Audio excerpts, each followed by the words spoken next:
Good afternoon. I'm back. I'm here to cover the live luncheon with Donald Trump, and he's going to talk about Russia and Ukraine and some arms deals and some other topics I'm sure the media won't want to miss. I was doing another stream and I decided that this should be the next one. So I did it separate. Let's see how it goes. But here's a live look in. I am a couple minutes behind, but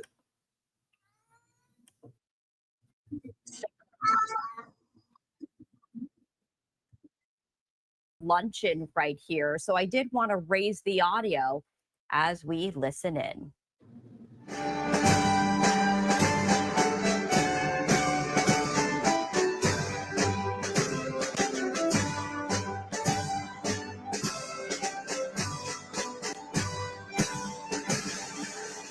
What a nice sound that is, isn't it? What a nice. Please sit down. Hi, Scott. So I always said that if I ever became president, I would play that all the time, no matter where I went in the building. But I've never really gotten to do it. I wanted it for breakfast, lunch, and dinner. It's so beautiful. And pardon me for being late. We had a great meeting with NATO, the Secretary General, and we're going to do something a little different for this country. We're going to supply weapons to NATO at a large amount. They're going to deliver the weapons, and they're going to pay for 100% of the weapons. So a little different. Hi, John. So we're really that's a big thing, and we thought we had 4 deals, Howard, right, with Putin. Somehow they end, and is the video that was a very nice conversation. And then he sends missiles into buildings someplace. I said, what was that all about? So anyway, so we're going to be doing that with NATO, here, and it's fully approved, fully done. We'll send them a lot of it's done, right? Weapons of all kinds, and they're going to deliver those weapons immediately to the site, to the site of the war, different sites of the war. And they're going to pay for 100% of them. This all was made possible by going from 2 to 5% a month ago when I went there. So, yeah. And those countries, those European countries, and I said, look, we have an ocean. It's not fair that we did, because under the Biden administration, we paid about 3.5 times more than they did. We were in for $350 billion. Got nothing for it. We were in for 350 and they were in for 100. So which really meant one thing, because you have great business leaders here. It meant very simply that they were better negotiators than our president was. But so this is a very important thing. And hopefully that will come to an end at the end of 50 days. If we don't have a deal, then we're going to have to do, we have no choice but to do secondary tariffs. You call it secondary tariffs, which are pretty tough. Which we don't want to have to do, but let's see what happens. But we thought we had a deal. Numerous times I'd get home, I'd say, First Lady, I had the most wonderful talk with Vladimir. I think we're finished. And then I'll turn on the television, or she'll say to me one time, wow, that's strange, because they just bombed a nursing home. I said, what? So we don't like that. But I want to thank you all for being here, and welcome to the first ever White House Summit of Faith and Business Leaders. You're really some of the greatest business leaders in the country. When I looked at some of the names, I said, whoa, that's big stuff we have here today. In fact, before I was president, I would have been very intimidated, but now I'm president, so I don't have to be. But today we celebrate the core values that built this country: and freedom, hard work, risk-taking, and above all, trust in Almighty God. You're very much into God in this room, and that's very nice. You're business leaders who believe strongly. We have some business leaders that don't believe strongly, and somehow you and I don't like them as much. But I want to thank Pastor Paula White. She's been my friend for a long time. And John, for convening this incredible group. Her husband's one of the most talented musicians in the world. Stand up, John. Stand up. Okay? I stole a couple of his songs for the rallies, and he never sued me, so I was very happy. But we all come from the same place, right? So it was great, and we appreciate it, John. Thanks as well to Treasury Secretary Scott Bessent, who's doing a fantastic job. He goes on television and he calms the market. Matching up. I go on television, I rile the market, and I say, we better send him in there, Howard, right? And the markets become so calm and nice. So you're doing a good job, Scott. Thank you very much. You make any deals today? We got a lot of them, boy, I tell you. We have, but the best deal is just sending out the paper. You know, they keep saying, well, he hasn't made the deal. Oh, we made a number of deals, but why isn't he doing deals? Because the paper is better than any deal we can make. Do you understand? The people in this, Kevin, they asked you that question this morning. You were great this morning, but they said, well, when is he going to start making deals? The next time we could say, just no, every time he sends out a document that you have to pay 35%, 25%, or 50%, or in one case, 100%.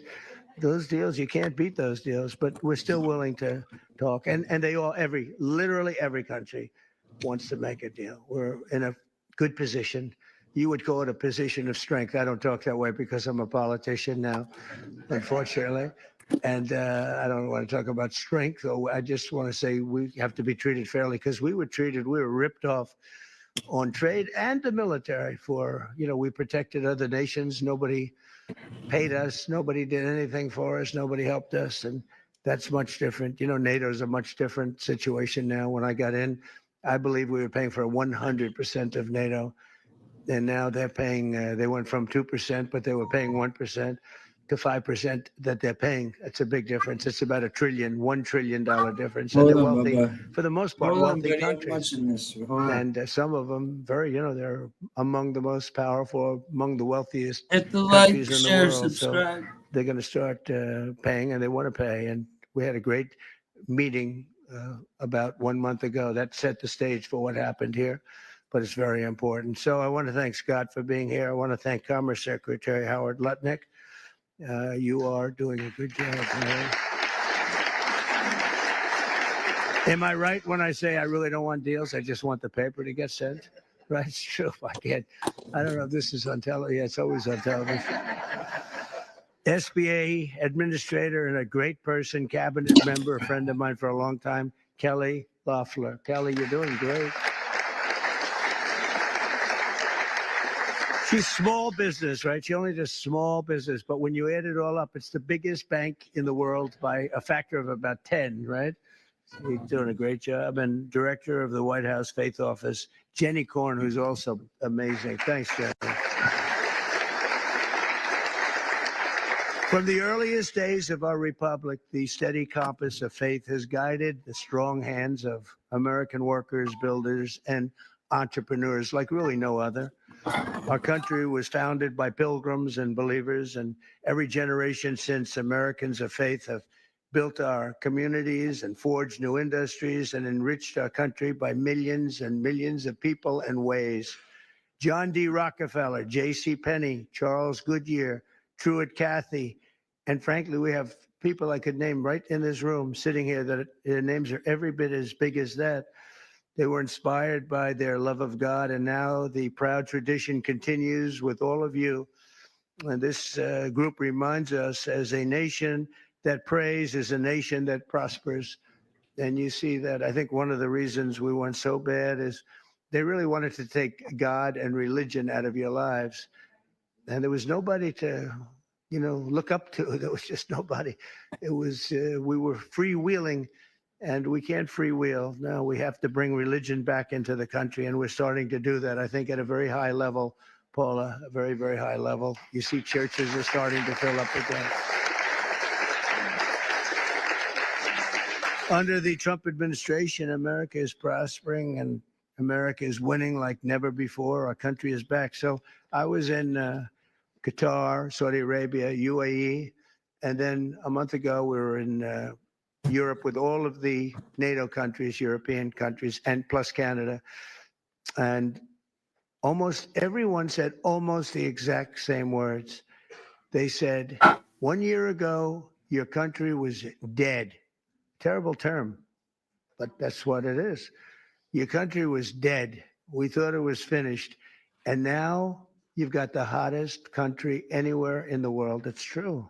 Is the hottest country. Did you see they found $25 billion of essentially profits last night? They said, where did it come from? It came from management, but it came from tariffs. And it came from, good business skill. And I've always made money. Now I'm making it for you people. I've had good days and bad days, but in good days and bad days, I always found a way to make money, and we have to do that for our country. But and we did Daniel 188 Barry, billion what's up, in, Alfonso? Scott just now, 188 billion in tariffs, 188, and we haven't even started yet. That's only for cars. I'll be and back. steel. We actually have I barely just started. switched up a little. The economy is roaring, business confidence is soaring, incomes are up, prices are down, and inflation is dead. Hey, bro. It's dead. We have a bad Fed chairman, really bad. If he would lower the rates, and I tried being nice to the guy, it doesn't help. He's like a knucklehead. No, he's a knucklehead. Stupid guy. He really is. Each point, think of this, each point costs us $360 billion. Billion. 1 point, 360 billion. 2 points, you got 600, $700 billion. And we're way high. We're at 450 or 425, 450. And how do you go borrow money at 1% when the Fed has you at 450? And, it's not that easy. I get angry at them. Why are we paying so much? Because he's got you up at this number. And we should always be the lowest. Now that we're doing great, we have no inflation. Think of it. Our stock market hit record highs. Everything's hitting a record high. We're really running good with no inflation. And we should be at 1%. We should be less than 1%. I think Switzerland is the lowest at like 0.5%.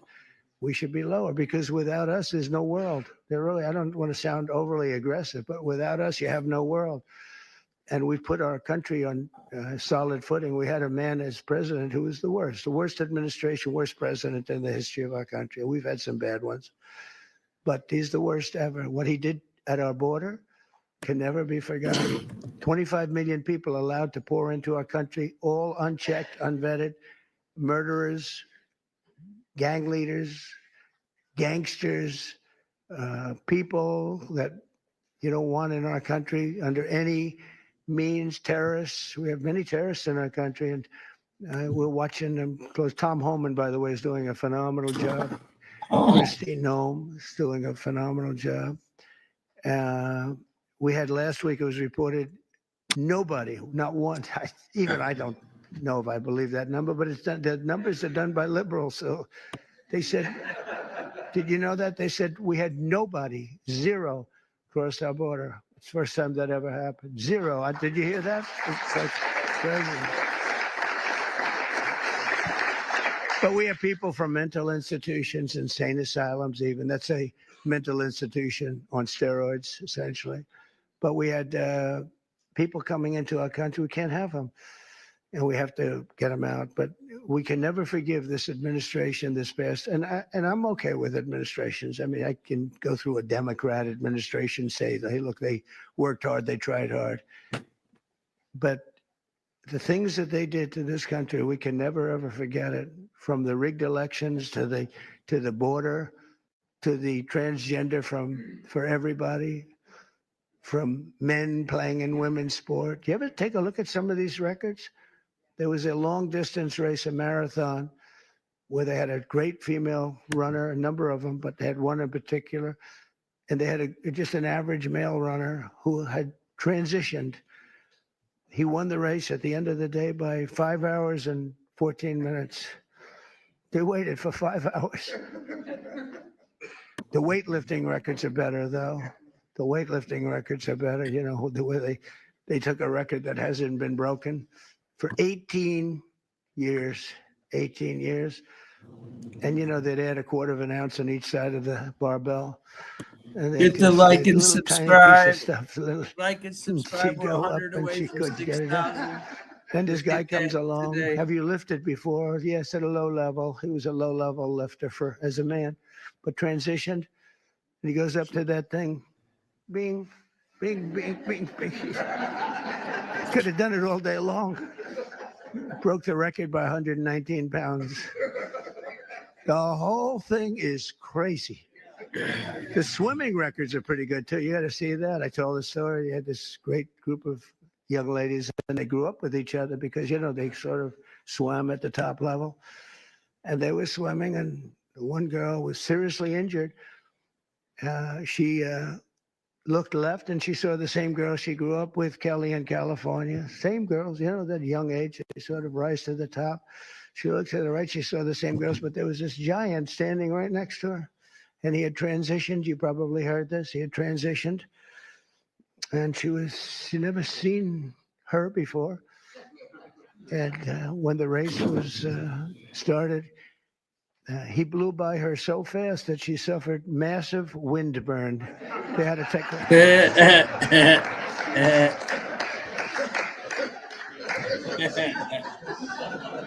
And he got out of the race, and he had a little lunch, and then he came back and watched the rest of the young ladies finish up. The whole thing is crazy, and it's so demeaning to women.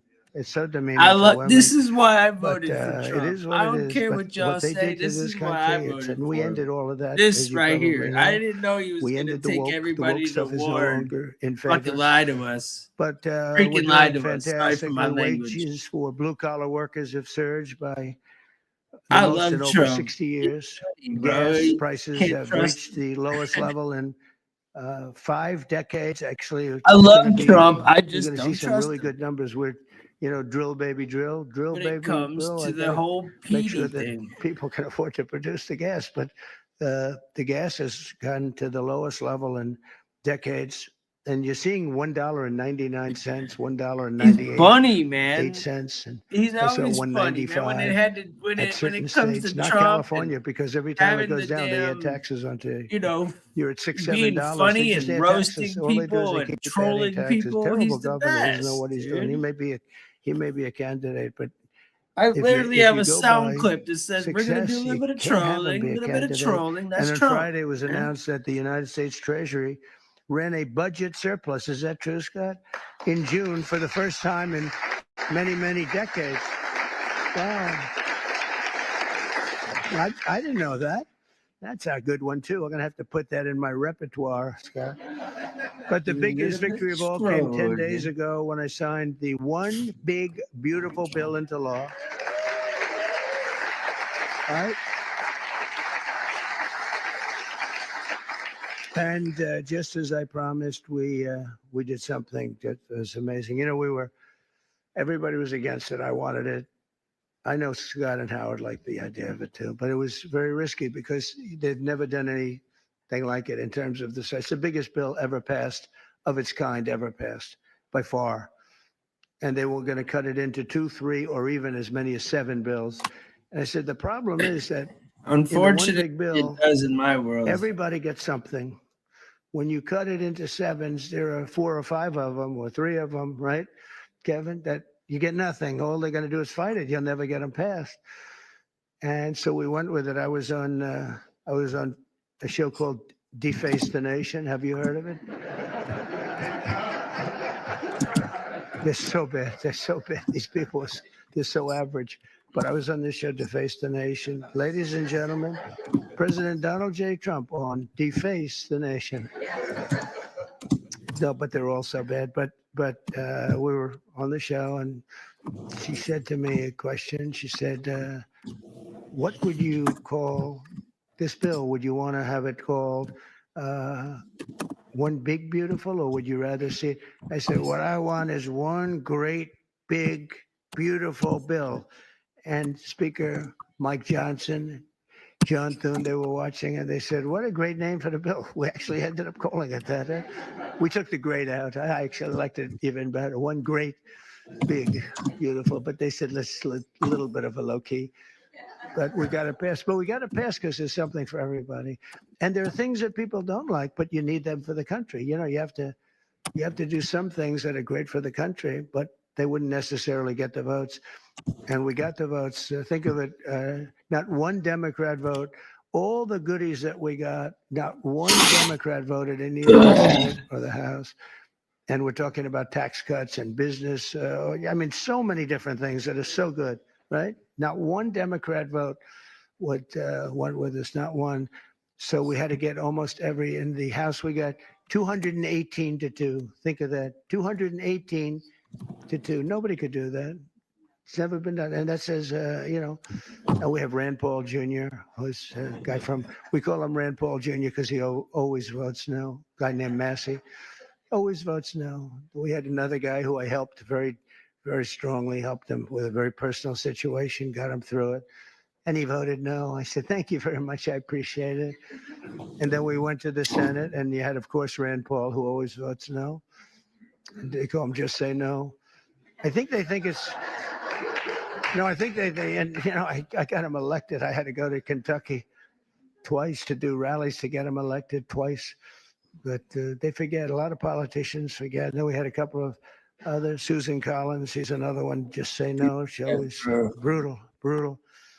And we had some people. Tillis, I guess, was a no, right? He was a no. And they said he was brave. He said no to the president, but he resigned the following morning.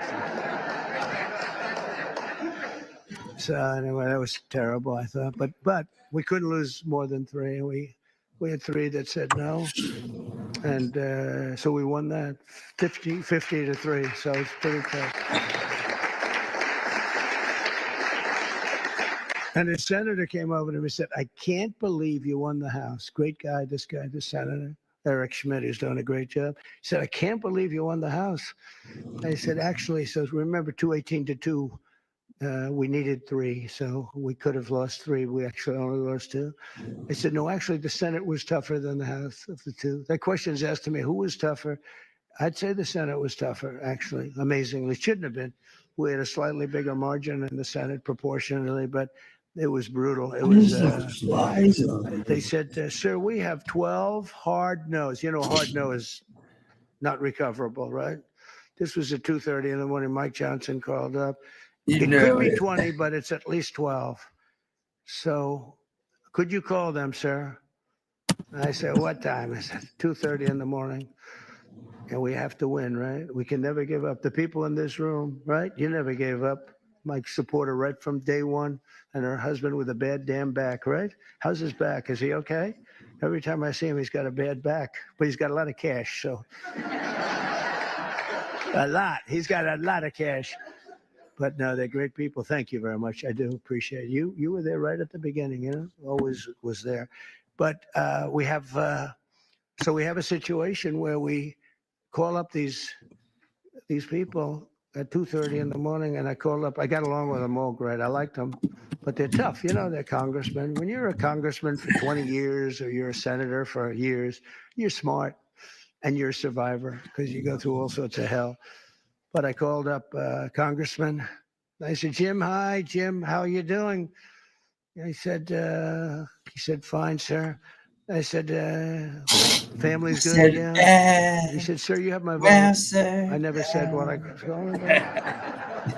I said, I do, thank you very much. But how do you know what I'm calling you about?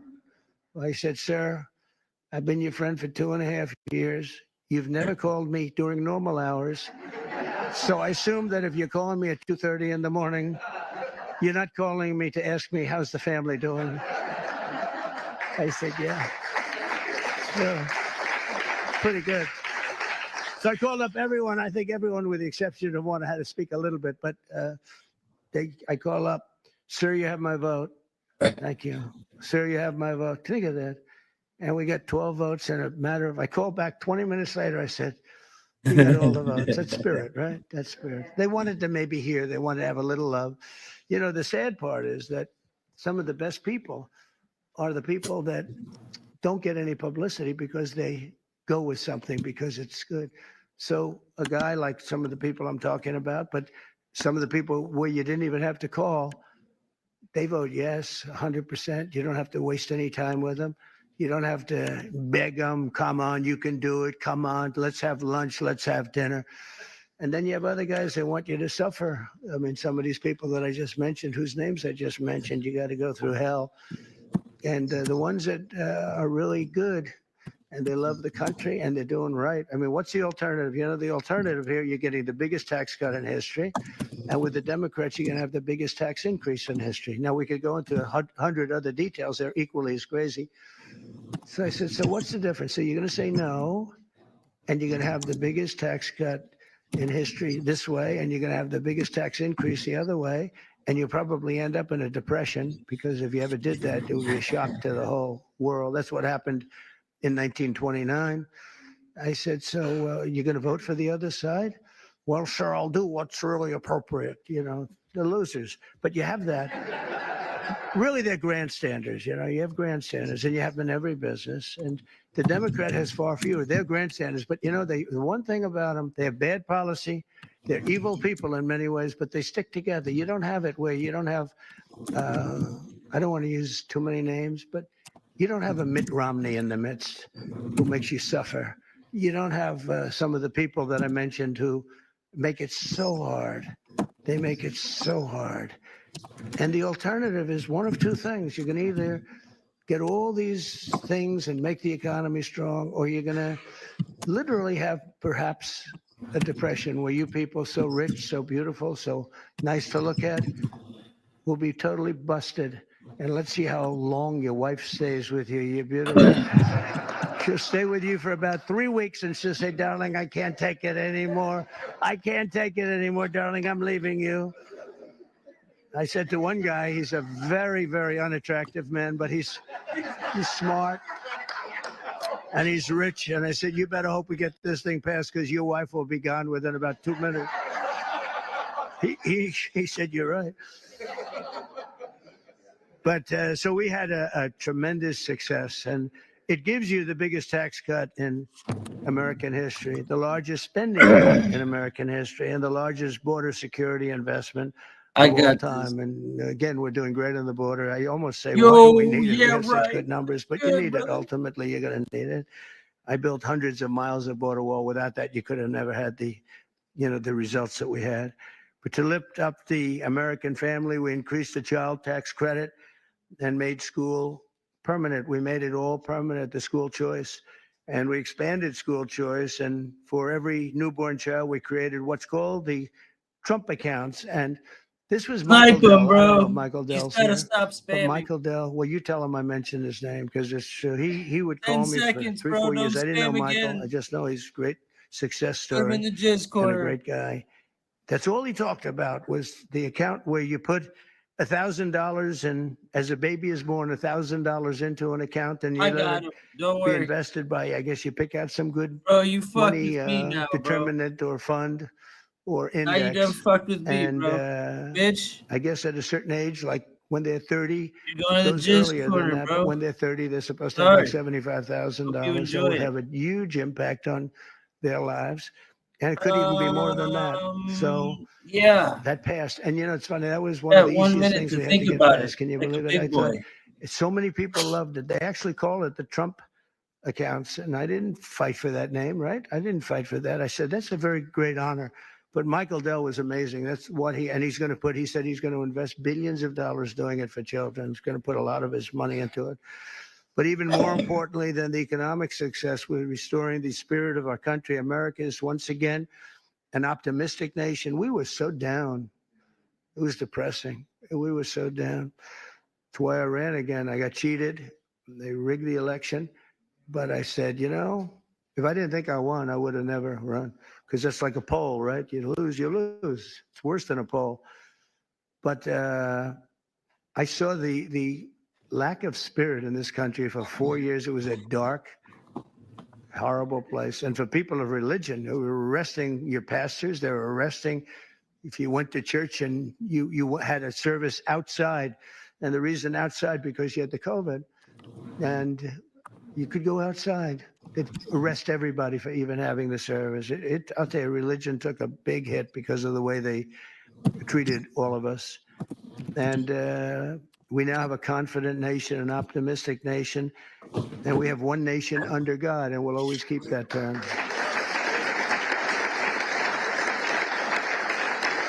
And we're bringing back, very importantly, and not just evangelicals or Protestants or this, all religions, we're bringing them back into our country. As president, I've ended the radical left war on faith, and we're once again protecting religious freedom like never before in our country. We're protecting it like never before. We're getting rid of the Johnson Amendment that didn't let the pastors and ministers and everybody speak about politics.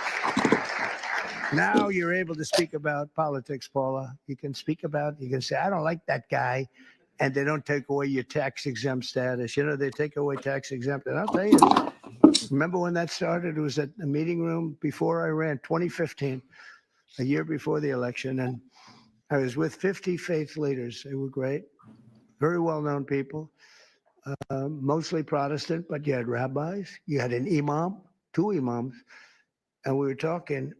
And I said, I'd love to have your endorsement. And they looked at me like, what?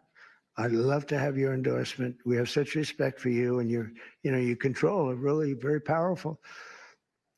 And they looked at me, they didn't say anything. You remember that? And I said, what's wrong with these people? I didn't know about the Johnson Amendment. Don't forget, I never did this stuff before.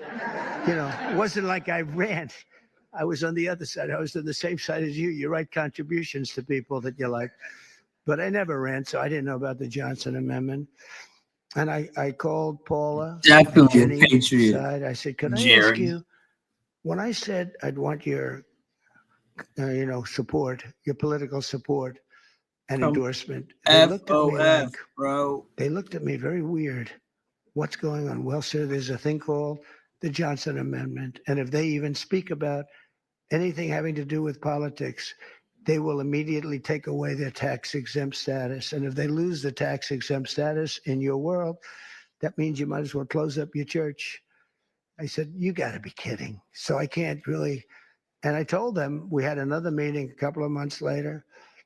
And I said, you people in theory are the most powerful people. You're more powerful than man or woman because we have more than 50. Let's assume men and women are 50-50, but you have 80% between all the different religions. I said, you have more power than anybody, but you're not allowed to use your power. I said, we're going to get rid of that because people want to hear what you have to say more than anybody else, pretty much. And we did get rid of it. And we launched something that's great. And now you see people, if they like somebody, they're able to talk about that somebody for office, right, Jenny? We're able to talk about a certain politician that has your values and likes your religion. It's okay. And we got rid of that. Was Lyndon Johnson, a very powerful guy. And he had a problem with a pastor, I think in Houston. And the pastor was not a fan of his. And he put the clamps on the guy. He really did. Amazing, actually. And we opened it up. I looked at him, and we're up 68 stories in the air at Trump Tower and in this beautiful conference room. I look down, I see people walking up and down the street. I said, that means that person walking up and down the street, any one of them have more power than you do because you're not allowed to even talk about it. You were even afraid to talk about it, but they're not afraid any longer. And I think they appreciate it. As president, I've ended the radical left war on faith, and we're once again protecting religious freedom instead of destroying it. And God is once again welcome back into our public square. It's very important.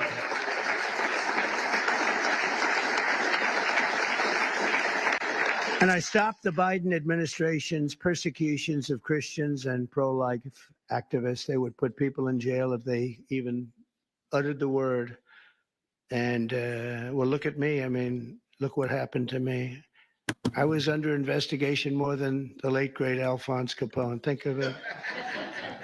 Al Capone would kill people for dinner. If he left the room and he didn't like them, he'd have them shot, killed, buried under a building someplace as part of the foundation of a building. They're all over the place. All you bleeding heart said, snowflakes more crying time about under their list. investigation Why than weren't you crying the about it legendary like a year Alphonse ago when Capone, Biden was probably president? anybody else. Please I explain in the had, chat. but I had a lot of good people with me, and most importantly, I had the base with me at a level that it actually became stronger. The one thing I did that was very helpful, I was indicted 5 times. Think of that. Indicted. That wasn't a word that was in my father's looking down, my mother's looking down. That my son's not supposed to be indicted, I think.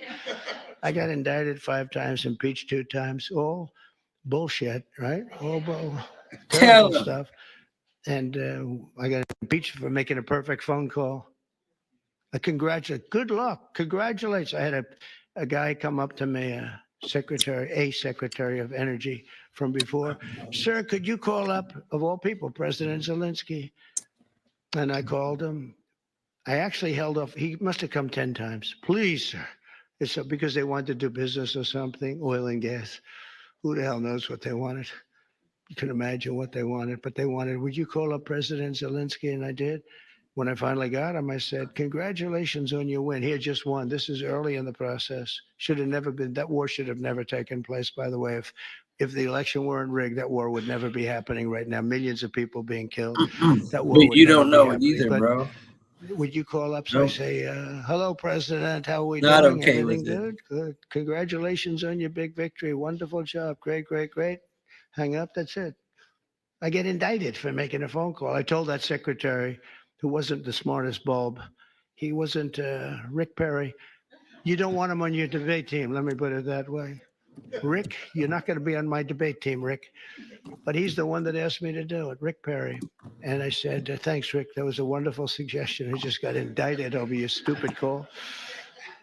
This is what we have to put up with, right? This is what we have to do. We have to put up with things. But it's been an amazing period of time, and we've straightened out so many bad things in this country.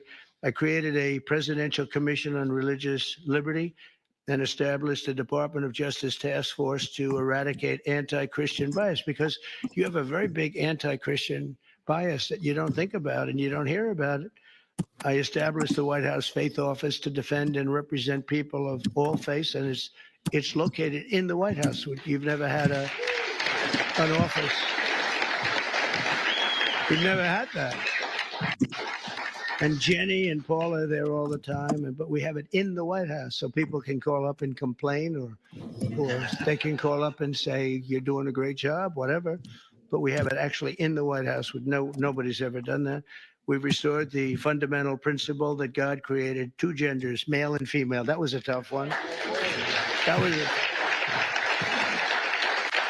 And we're defending parents' rights where the parents' rights have been taken away from them in schools. You look at some of these school boards, it's like they're brutal dictatorships, and we brought it all back. The parents have the control now. And last Monday, we effectively eliminated the infamous, as I said, Johnson Amendment, such a big deal, and various other amendments and things that really took away your free speech. That's what they've done. They've taken away free speech. I also want to recognize the incredible contribution of our great First Lady, Melania, and she says hello. And Melania did the Be Best initiative in supporting children in our foster care system. She visits a lot of children, a lot. Yesterday we went to the game, the soccer game. I don't know if you saw it in the Meadowlands. It was incredible. And she's always thinking about the children that have a hard time and helping America's young people reach their fullest potential. And it's remarkable to think that it was only 1 year ago this week that my time on earth nearly ended. And if you look at that, God was with me, because that's something that, in theory, I should not be with you today.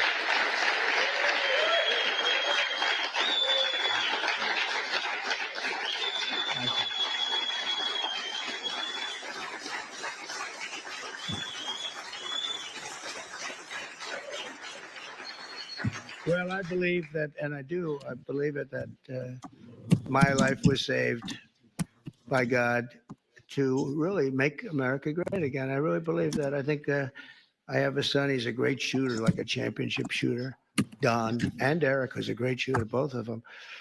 But they said that at that distance with that gun, you didn't have a chance. And we turned the head at the right time, didn't we? Huh? We turned the head at the right time. So I don't know. Some people say it was lucky, and some people say something else. I say something else. I think God helped us. So I always believed in giving back to this nation, a nation that we love so much. And I know that everyone lives by that same sacred principle. The people in this room do, I can tell you. I really I hate when I see complainers, people that complain and they don't do anything about it. Like in many cases, the media, not all of the media. I must have something because we won in a landslide. Think of it, we won every swing state. We won by millions of votes. We won the popular vote. We won there's a district vote that's very interesting. It's where the whole map looks red for Republican, by the way. But the whole map came out, I think it was 2,750 to 505. Think of that. That's broken into little districts, little areas. We had an unbelievable election. And so I don't know, somebody said, yeah, how do you win without the press? But we have a hidden press. And the real hidden press and the hidden vote is the people and the word of mouth. Word of mouth is more important than the press. And they see what we do and they see how we do it. I want to thank all of you and your great communities. And, it's a blessing to our country that you're here and a blessing to our country that you become so successful and so great. And people look up to you, have no idea. You don't know. We take things for granted. You don't know. The people in this room are amazing. I even, looking at that list, I really said, that's something great. And you're all believers. I think, Paula, you wouldn't have invited people that were not a lot of, is there an atheist in the room? Any atheists? I don't think so. I wouldn't want to raise my hand if I were. You'd be in big trouble. No, you invited all people that are outstanding in faith and success. And it's a very noble group, but it's because of the patriotism and goodwill of citizens like you that America remains strong and faithful and free. And together we're going to continue the fight for Judeo-Christian values of our founding fathers. We'll grow our economy. We'll defend our sovereignty. We'll protect our children.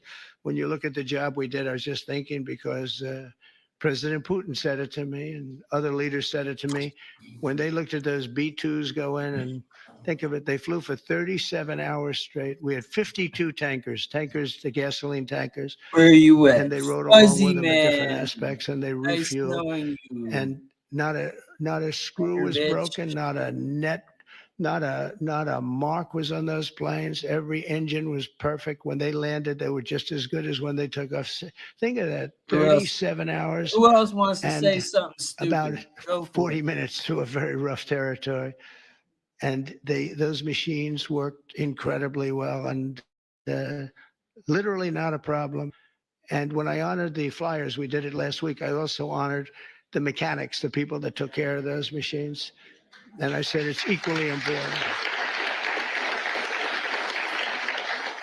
And you compare that same country, you compare that with what happened with Jimmy Carter. It was a sad situation. The helicopters were coming down and they were crashing and the men were all over the place trying to get the hell out of there. And it turned out to be a hostage situation. And It's funny. And it's funny again. it was one of the You're things here that cost again. him the election, So, certainly. what are you, my But fan? when you think of that and you see this was in terms of perfection, they think it was a perfect military. We sent the planes to Guam. Everybody thought we were flying to Guam. And they said, oh, they're going to Guam. Well, Guam's out of the way. And at the same time, we had some others going a different direction. I watched horrible CNN. Bro. You have to watch sometimes your opposition, and they are opposition. And I saw that they had basically the plans of when we're going in, when we would be entering Iranian oil airspace. And I said, that's weird. And I called the general, Raisin Kane. He's fantastic. I said, General, and Pete Hegseth, I said, I'm watching newscasts with us saying what time you're taking off tomorrow and what time we're going to be entering the very dangerous airspace, the worst air space anywhere there is, anywhere that in the world. I said, what do you think? Sir, we'll be fine. We blow them away, we'll be fine. Because they want those B-2s with 7, and they were surrounded by a lot of great planes. F-22s, the most beautiful plane ever built. Ones that the fighter jet, F-35s, had a lot of different planes going with them. I said, but wouldn't a surprise be better? Yeah, it would be better. I said, well, then let me cancel it. Let's make it at a different time. So the day before, I canceled it. I said, I'm canceling it. We'll do it sometime within the next 2, maybe 3 weeks. But I'm canceling it. And then I had a meeting and I said, I have an idea, because I got slightly big coverage, to put it mildly. So everyone knew it was being canceled. I said, let's leave at the exact same time we were supposed to leave the following day. And we took off, and that's when the planes went out to Guam and this and that, and we took off. And that was the only time. You And they want it said too, that bro? was the only time they knew we wouldn't be coming in. It got was the you. exact same time that I came. I said, let's do something. And they flew in, I and they got were you, bro. stealth, incredible Trust me, man. planes. They were stealth. And they hit every Oh. bomb, hit their mark. Every single bomb hit the mark. It was unbelievable how they did it. And then they said, skedaddle. Skedaddle means get the hell out of there. They had to get out of that airspace.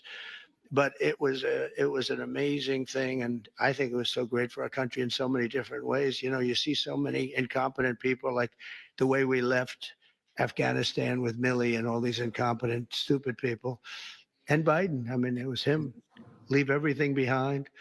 We'll leave jets behind. I said to Milley, I said, so you mean to tell me, because I was That going to was leave. me, We would have bro. left earlier than them, but we were going to leave with dignity and strength. I said to Milley, you mean Talking you want to crazy. leave a jet fighter I don't give a behind? shit. Sure, it's cheaper if we do that. I said, wait a minute, give me a tank of gas and I'll fly it to Pakistan, or I'll fly it to someplace, or I'll fly it back home. Why is it cheaper? Oh, it's just cheaper. That's when I realized the guy was grossly incompetent. Okay, he's telling me it's cheaper to leave a plane than it is that the planes cost 150 million apiece. Let's leave it, sir. It's just great. And they did. They left all. I was taking everything, but they left it behind. But when you look at what happened and compare that to what we have now, we have a real great machine. I rebuilt the military in my first term, and we left some of it to Afghanistan and the Taliban, and they have their parades. I hate those parades. Every year they have a parade wheeling down our equipment on some very unattractive street. That's, their Fifth Avenue. They show our equipment going down. Just it's getting older and older, but I hate to see it. But we're going to be working together to protect our children, and with the grace of God and the blessing of Providence, we will lead our country to heights that it's never seen before. I think we're going to be more successful in many ways, but I think we're going to be more successful than we've ever been. And I do think this: if we didn't catch it, if we would have lost this election, our country was finished. I think we were run by incompetent people. We were run by an auto pen that nobody knows who used it. I think it's one of the biggest scandals in the history of our country. We were run by an auto pen. Nobody has any idea who used it, including Biden. He doesn't know. Saw that interview yesterday. He knew nothing. So it's a very terrible. We're against an evil group of people, and they're very smart. Very smart. He's not, but they are. They took over the Oval Office. They actually took over the Oval Office. We can never let a thing like that happen again. So, Paul, I want to thank you very much, and I want to thank Jenny, and most importantly, I want to thank the people in this room. You really are incredible people, an inspiration to our country. And I know you don't know that. You don't think it because you're too busy working. But you are. You're a great inspiration to young people that want to be just like you when they grow up. And thank you very much for being here. And it's a great honor. And Paul, I think you're going to say a prayer. I'll stay with you while you say your prayer, okay? Yeah, thank you very much, everybody. Thank you. Thank you very much. Oh, you guys. Thank you. Thank you. Thank you so much, Mr. Preston. You guys may be seated for just a moment. And he is our greatest champion of faith of any president that the United States of America has ever had. We are deeply grateful for that. We are very honored that you are all here with us at the White House, and where faith is not sidelined, but has a seat at the table. And as we gather today as leaders of industry, of vision, of faith, I believe that today is going to be very enlightened. And I'm so overwhelmed. We're getting ready to worship and pray, and to just think that prayer, worship, and doing good works is welcome back into the White House.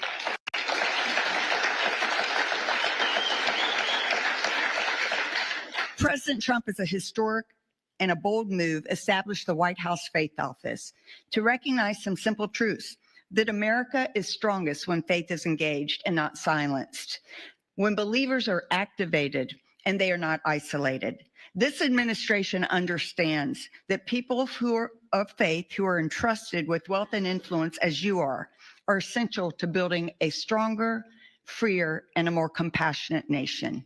You're more than just CEOs and business leaders and entrepreneurs. You're stewards on divine assignment, builders of legacy, and vessels of impact. You've been called by God to his kingdom for such a time as this. And together we are witnessing something absolutely remarkable. More has been accomplished by this administration in the past 5 months than in the last several decades.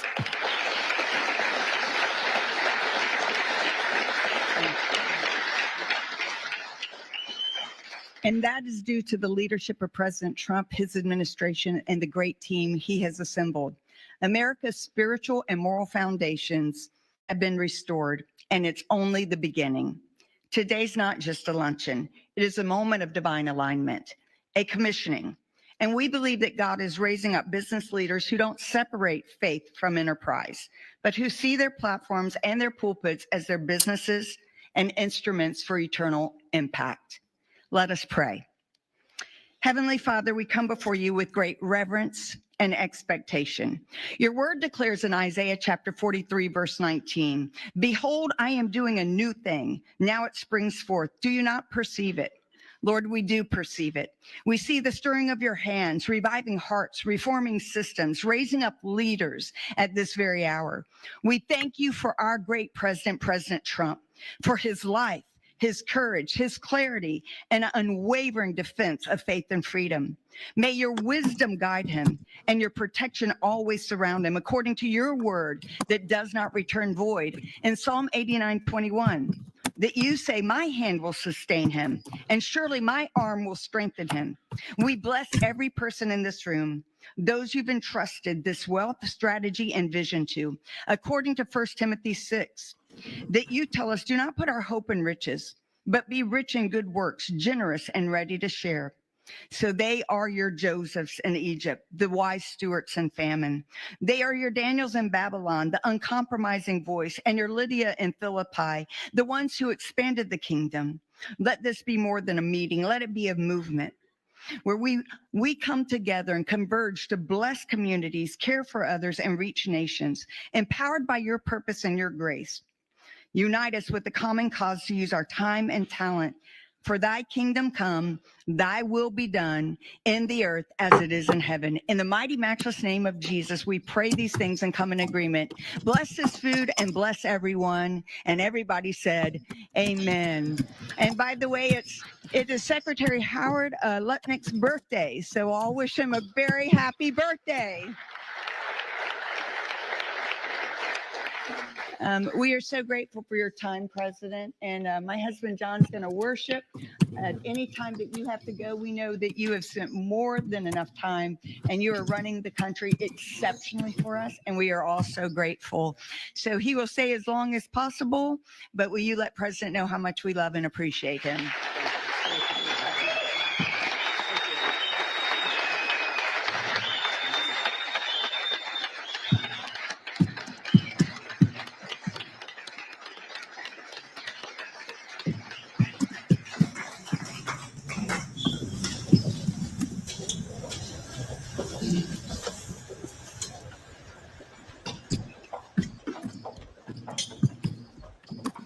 I'm going to ask you to remain standing and just feel free to worship. We'll shorten it just a little bit and get all the great secretaries. All right, there you have it. That was President Donald Trump as he did speak at the Faith Office Luncheon, attending there as they did do their prayer, and now, of course, exiting as he does have other business to get to. It is now 1:27 on the East Coast and 10:27 on the West Coast. My name is Josh Breslow, and I'm here for the next couple hours to bring you all of your top stories and live events from across the country and across the world. Going to head to a quick 2-minute commercial break, but a lot more live coverage coming up in just a few. You're watching Live Now from Fox. We'll be right back. Here it is. Here's his NATO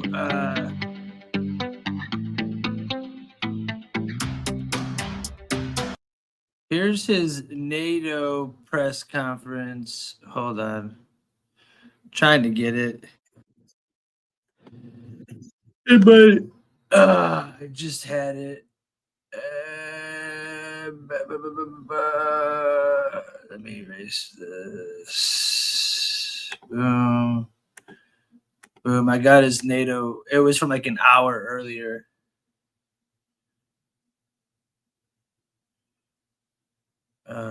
Here it is.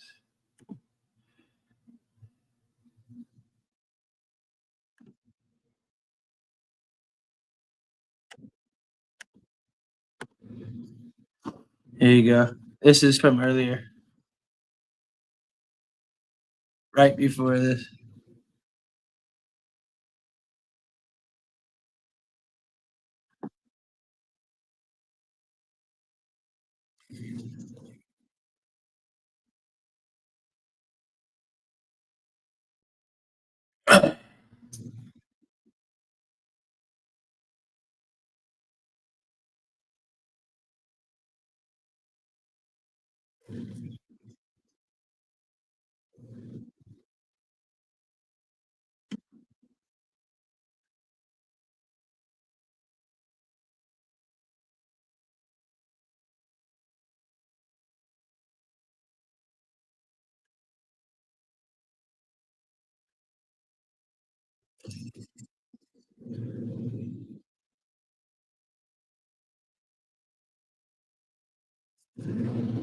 Oops. Shoot.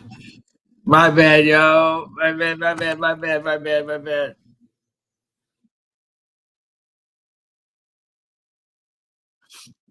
I was trying to do this.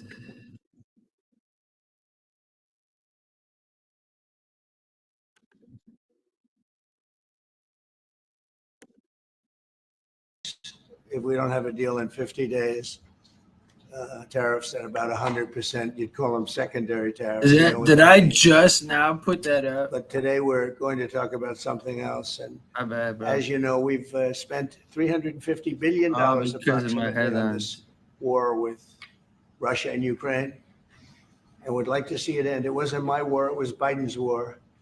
It's not my war. I'm trying to get you out of it. And we want to see it end.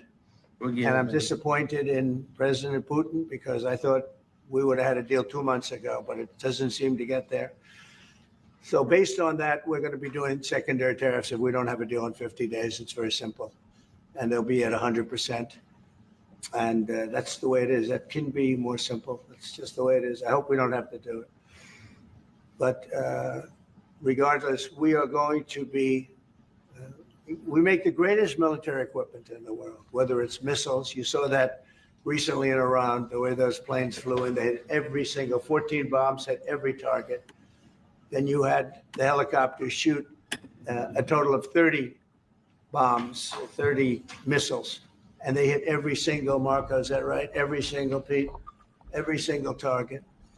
And it was, I guess, on a scale of 0 to 10, they say it was about a 15.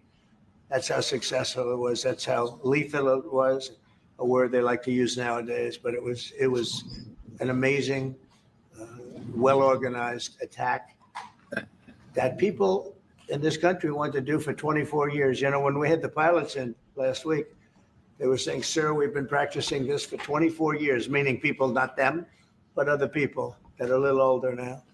But they too. And you were the one that let us do it.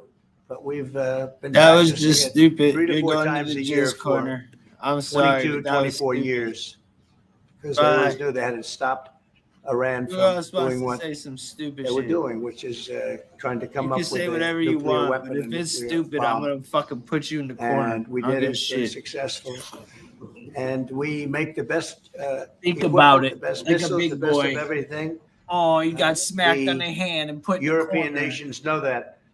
And we've made a deal today, and I'm going to have Mark speak about it, but we've made a deal today where we are going to be Little sending fucking them snowflakes, weapons they and could they're have going to be tucked that paying for shit. them. The United States will not be having any payment made. We are not buying it, but we will You know manufacture big it and they're going to be words? paying for it. Our last meeting know of a big month ago was very words? successful in that Okay, they agreed bro. to 5%, which is more than $1 trillion a year. So they have a lot of money, and these are wealthy nations. They have a lot of money, and they want to do it. They feel very strongly about it, and we feel strongly about it too. but we're in for a lot of money, and we don't want to do anymore, and we can't. But we make the best, and we're going to be sending the best to NATO, and in some cases to maybe, at Mark's suggestion, if we go to Germany, where they're going to send early on missiles, and they'll be replaced, and NATO is going to take care of it. It's going to be coordinated by NATO, and they're going to work very much with Matt Whitaker, who's right here, who's a great ambassador, and Matt's going to be coordinated. You better do a good job, Matt. I will. But Matt's going to coordinate. He's a very talented guy. He's going to coordinate everything. No, it's not that if I don't agree, I'm putting you in the corners. If you say something stupid, then I'm going to put you in the corner. I don't give a shit what you say, but if you talk stupid and make shit up and just sound dumb, it's not about agreeing. It's about don't be putting stupid shit in my chat. Everything. So in a nutshell, we're going to make It's top of the Who you line talking weapons to? and they'll be sent to NATO. NATO may Crazy, choose to have certain bro. of them sent to other countries where we can get a little additional speed, where the country will release something and it'll be mostly in the form of a replacement. And I'd like to have Mark, and again, just a highly respected, pretty young guy for having had the career that he's had, because he had an amazing career before going to NATO. So we spent a lot of time together over the last couple of months. And if you could say a few words. Absolutely. Thank you. No, Mr. President, Donald, this is really big. This is really big. You called me on Thursday that you had taken a decision. And the decision is that you want Ukraine, what it needs to have to maintain, to be able to defend itself against Russia, but you don't want Europeans to pay for it, which is totally logical.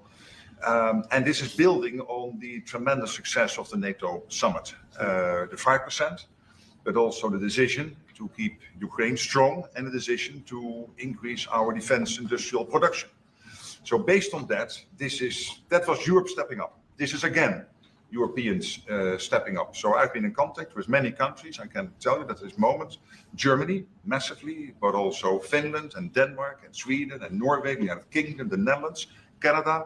They all want to be part of this. And this is only the first wave. There will be more. So what we will do is work through the NATO systems to make sure that we know what Ukrainians need, so that we can make packages. Of course, in a way, we discussed it this morning with Pete Hegseth at the Pentagon, in a way that, of course, the US will keep on its stockpiles necessary to defend this country. That's absolutely clear. But it will mean that Ukraine can get its hands on really massive numbers of military equipment, both for air defense, but also missiles, ammunition, etc., etc. So if I was Vladimir Putin today and hear you speaking about what you were planning to do in 50 days and this announcement, I would reconsider whether I should not take negotiations about Ukraine more seriously than I was doing at the moment, if I was Vladimir Putin. But when I'm Ukraine, I think this is really great news for them. So I really want to thank you for that. And it means Europeans paying for it. And again, I mentioned all these countries, we will deal with that. And exactly as you said, it might also mean that countries will move equipment fast into Ukraine and then the US later backfilling it because speed is of the essence here. So really, thank you. This is important. You did a great job. And it's a really great job. We've been very successful in settling wars. You have India, Pakistan, you have Rwanda and the Congo. That was going on for 30 years. India, by the way, and Pakistan would have been a nuclear war within another week, the way that was going. That was going very badly. And we did that through trade. I said, we're not going to talk to you about trade unless you get this thing settled. And they did. And they were both great leaders. And they were great. But Rwanda and the Congo, that was going on for 30 years. And at least 7 million people killed, and killed with a lot of pretty rough weapons like machetes, heads chopped off, going on for many years. You couldn't even get near the countries. Nobody wanted to get near. It's so frightening. And we got that one solved. Serbia, Kosovo, got that solved. That was going to be one that was going to happen. And again, that was something I use. I use trade for a lot of things, but it's great for settling wars. That was really very important. Marco's working very hard with everybody here on the Strip, the Gaza Strip.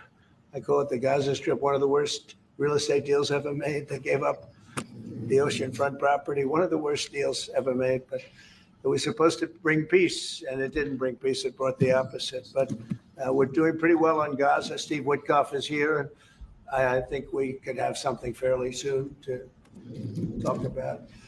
And we solved other one that we just seem to have, Armenia and Azerbaijan. It looks like that's going to come to a conclusion, successful conclusion. We worked on Egypt with our next door neighbor who is a good neighbor. They're friends of mine, but they happened to build a dam which closed up water going into a thing called the Nile. I think if I'm Egypt, I want to have water in the Nile, and we're working on that one. It's a problem, but it's going to get solved. They built one of the biggest dams in the world, a little bit outside of Egypt. You know about that? You've been hearing about that one. And that turned out to be a big problem. I don't know. I think the United States funded the dam. I don't know why they didn't solve the problem before they built the dam. But it's nice when the Nile River has water. It's a very important source of income and life. It's the life of Egypt. And to take that away is pretty incredible. But we think we're going to have that solved very quickly. So we do good. The only one we haven't been able to get to yet is Russia. I'm not happy. And I will tell you that Ukraine wants to do something. Again, it's a war that should have never started. If I were president, it never would have happened. I used to speak to President Putin about it a lot. It was the apple of his eye. But once I saw what was going on, I said, they're gonna have a war here. I was outside. Election was rigged. And I was outside looking in. And I said, that thing's going to be a war. Couldn't believe it. Because what Biden said was the exact opposite of what should have been said. And it started, and it's a real mess. We're losing, I guess they're losing 5,000 or 6,000 people a day. It's actually now more. I was saying 5,000 a day. It's actually more now. Mostly soldiers, but a lot of people in cities and towns that are getting blown up too. It's a horrible war, and it should be stopped. And so if it's not done, if we don't have an agreement in 50 days, that's what we're doing. Secondary tariffs, and they're biting. And I hope we don't get to the point where we do, but I've been hearing so much talk. It's all talk. It's all talk, and then missiles go into Kiev and kill 60 people.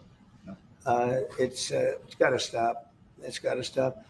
But the purpose of this is to say that this is a very big deal we've made. This is billions of dollars worth of military equipment is going to be purchased from the United States, going to NATO, et cetera.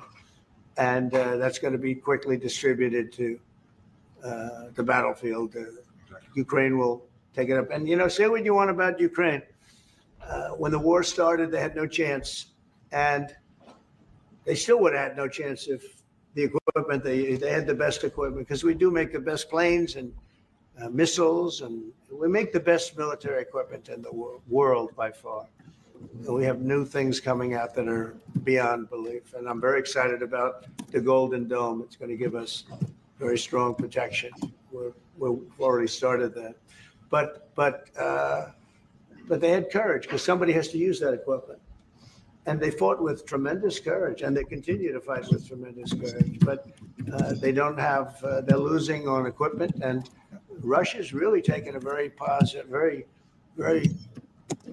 strong. I mean, what they've done the last couple of weeks. Without military reasons. So what they are doing is 700 drones a day, missiles, bombing cities. This is not because of military goals. It is just creating panic, keeping people out of their sleeps, hitting towns. Yeah. It's really terrible. And it is meaning a lot of people lose their lives, but also the infrastructure, whole cities being they're wiping out the electric. It's going to take years to rebuild it.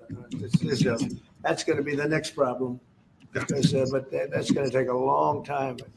Many of the cities are knocked down to the ground. Many of the people have left, but many have stayed. I don't know. They actually stay. Most have stayed. Actually, it's incredible that they stay, and knowing that a missile could be hitting your apartment house, and your apartment house that you're sitting in could collapse on top of you.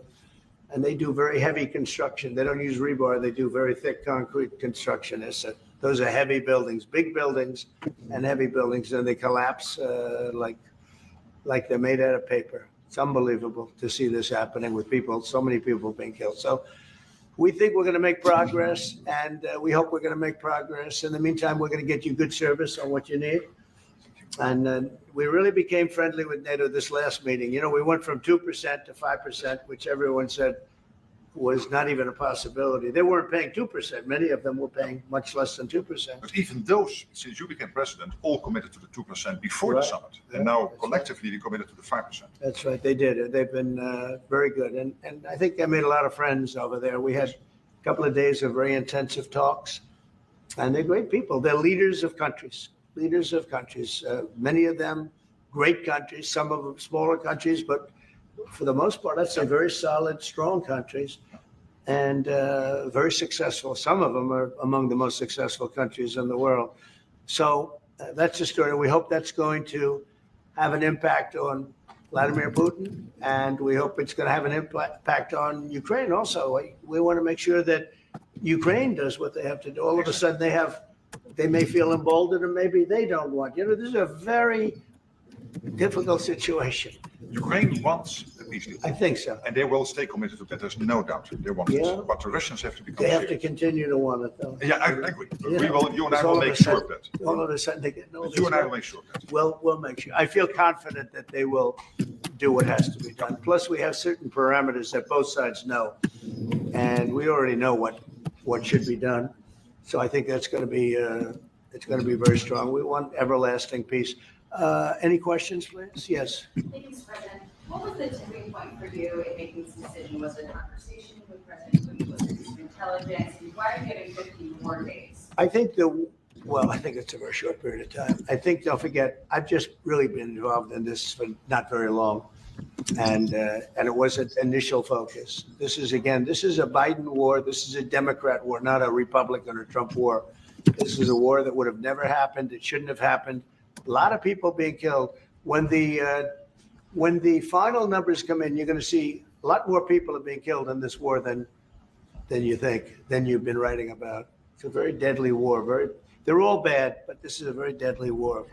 The numbers are going to be far greater. When an apartment house comes down and they say 2 people were slightly injured.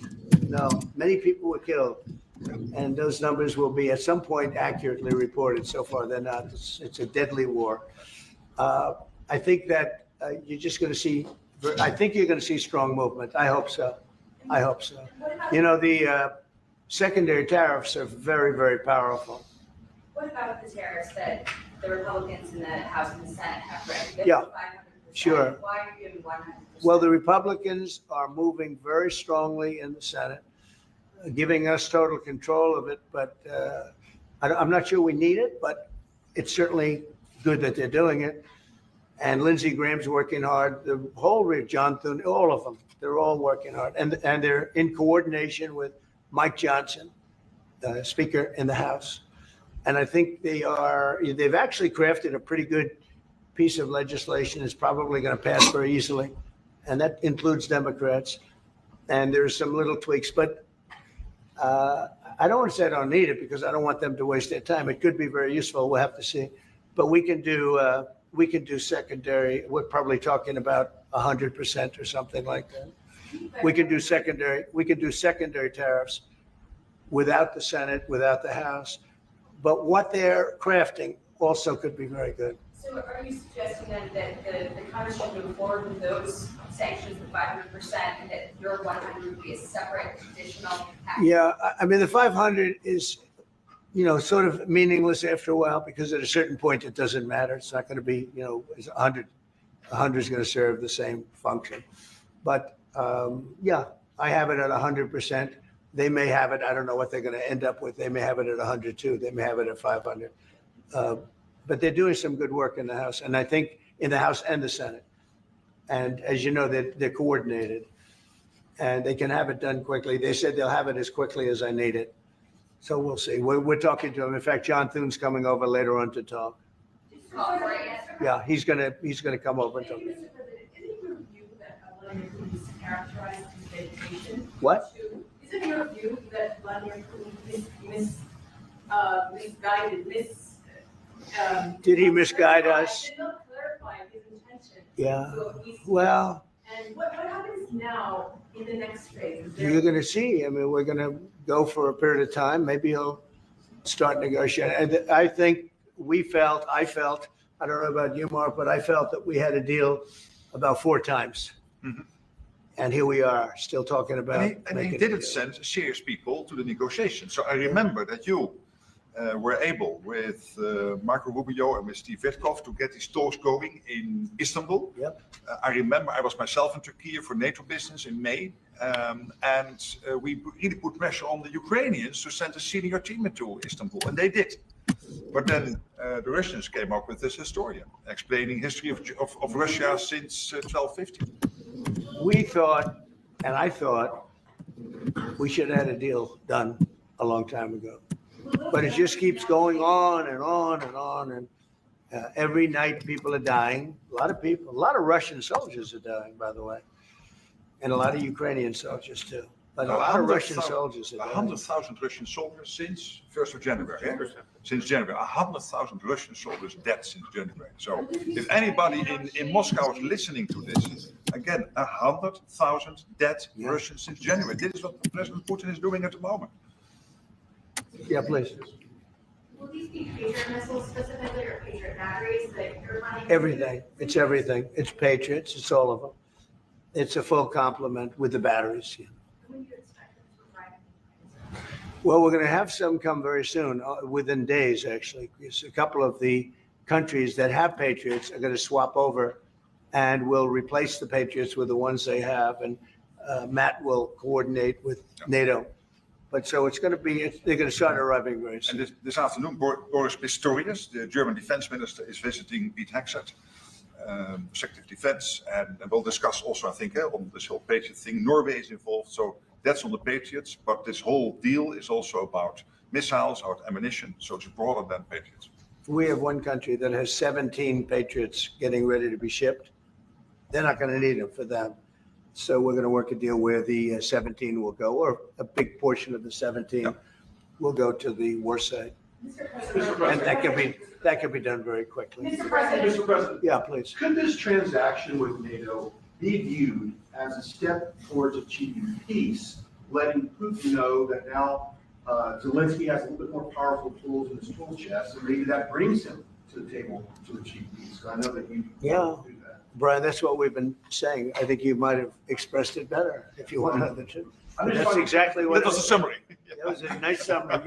I think he's done better than us. He's a very good guy. I can tell you that. But no, it's well said. Yeah, I think this is a chance at getting peace, or it's just going to be the same thing. I have to tell you.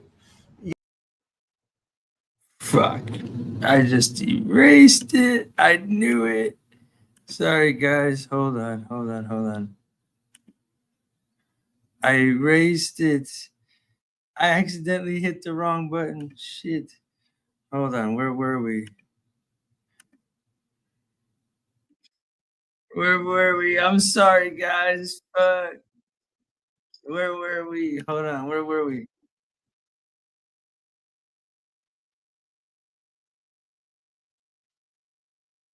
I erased it. Luckily, I had one on backup. Thank God.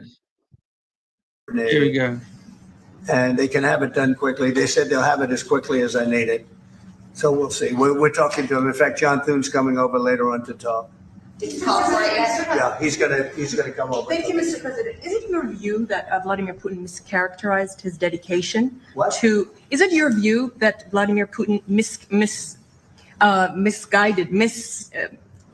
did not clarify his intention Yeah. to a peace deal? Well- And what happens now in the next phase? Is there? We're going to see. I mean, we're going to go for a period of time. Maybe he'll start negotiating. And I think I felt, I don't know about you, Mark, but I felt that we had a deal about 4 times. Mhm.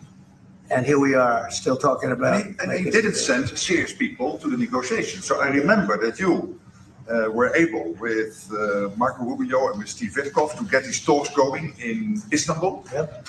I remember I was myself in Turkey for NATO business in May. And we really put pressure on the Ukrainians to send a senior team to Istanbul, and they did. But then the Russians came up with this historian explaining history of Russia since 1250. We thought, and I thought, we should have had a deal done a long time ago. Will those But it just records keeps now going change? on and on and on. And every night people are dying. A lot of people, a lot of Now Russian they're soldiers are dying, obsessed. by the way. And a lot of Ukrainian soldiers too. But a lot of Russian soldiers are dying. 100,000 Russian soldiers since 1st of January. Since January, 100,000 Russian soldiers dead since January. So if anybody in Moscow is listening to this, again, 100,000 dead Russians since January. This is what President Putin is doing at the moment. Yeah, please. Will these be Patriot missiles specifically, or Patriot batteries that you're planning? And when do you It's everything. It's Patriots. It's all of them. It's a full complement with the batteries. And when do you expect them to arrive in Ukraine? Well, we're going to have some come very soon, within days, actually. Because a couple of the countries that have Patriots are going to swap over and will replace the Patriots with the ones they have. And Matt will coordinate with NATO. But so it's going to be, they're going to start arriving very soon. And this afternoon, Boris Pistorius, the German defense minister, is visiting Hegseth, Secretary of Defense, and we'll discuss also, I think, on this whole Patriot thing. Norway is involved, so that's on the Patriots, but this whole deal is also about missiles or ammunition, so it's broader than Patriots. We have one country that has 17 Patriots getting ready to be shipped. They're not going to need them for them. So we're going to work a deal where the 17 will go, or a big portion of the 17 will go to the war side. Mr. President, That could be done very quickly. Mr. President, Mr. President, Yeah, please. could this transaction with NATO be viewed as a step towards achieving peace, letting Putin know that now Zelensky has a little bit more powerful tools in his tool chest, and maybe that brings him to the table to achieve peace? So I know that you wanted to do that. Brian, that's what we've been saying. I think you might have expressed it better if you wanted to. I'm just That's trying to exactly what that's a summary. That was a nice summary. I think he's done better than us. He's a very good guy, I can tell you that. But no, it's well said. Yeah, I think this is a chance at getting peace.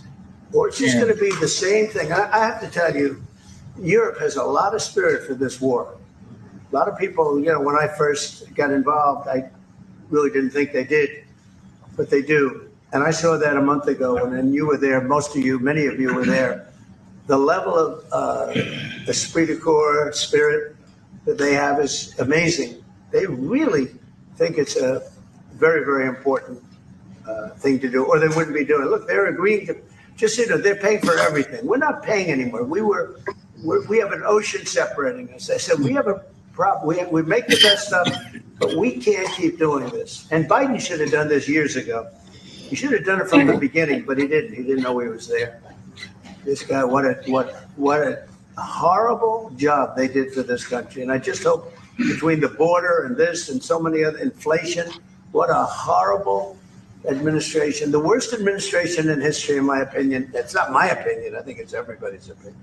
But this is something that shouldn't have happened. It's the life, We can y'all. end it. Let's hit it. Let's try to get to I do want to make one statement. Hey, Again, I said it before. there's like This is not 15 Trump's minutes war. left.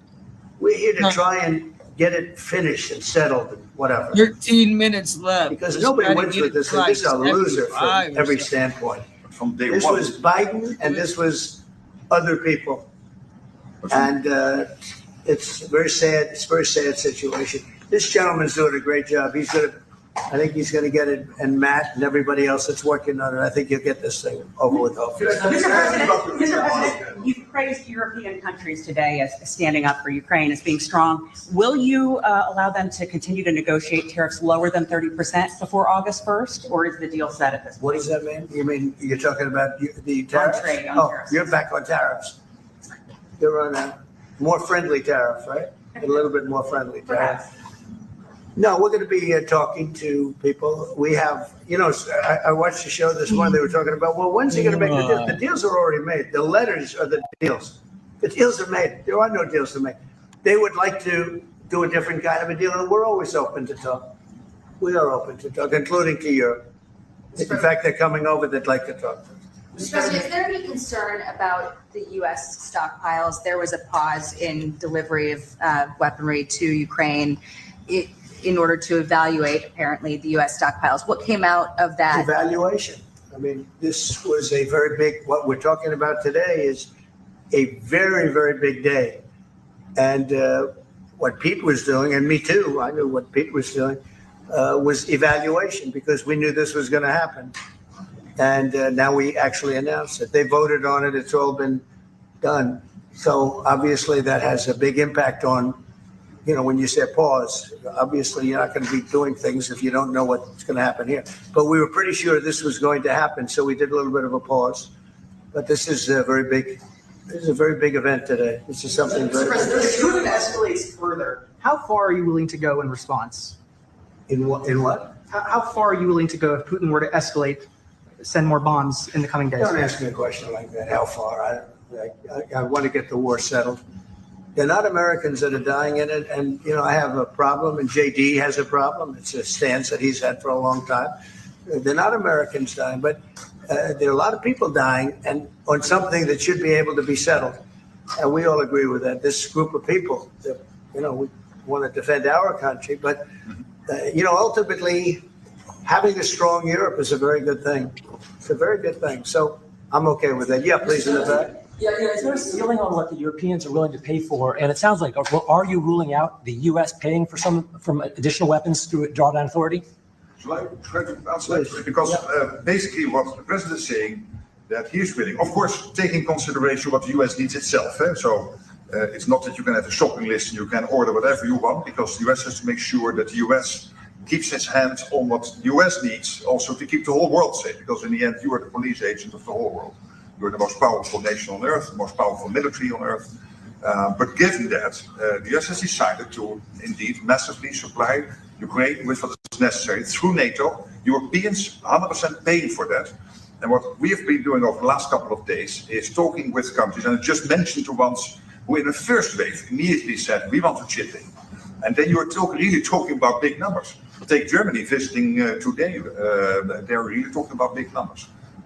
Can we get some clarity? I will say that I spoke with Germany, spoke with most of the larger countries, and they are really enthusiastic about this. They want to, and they're willing to go very far. I will tell you, as per your question, how far would I go? They want to go very far. They don't want this to happen.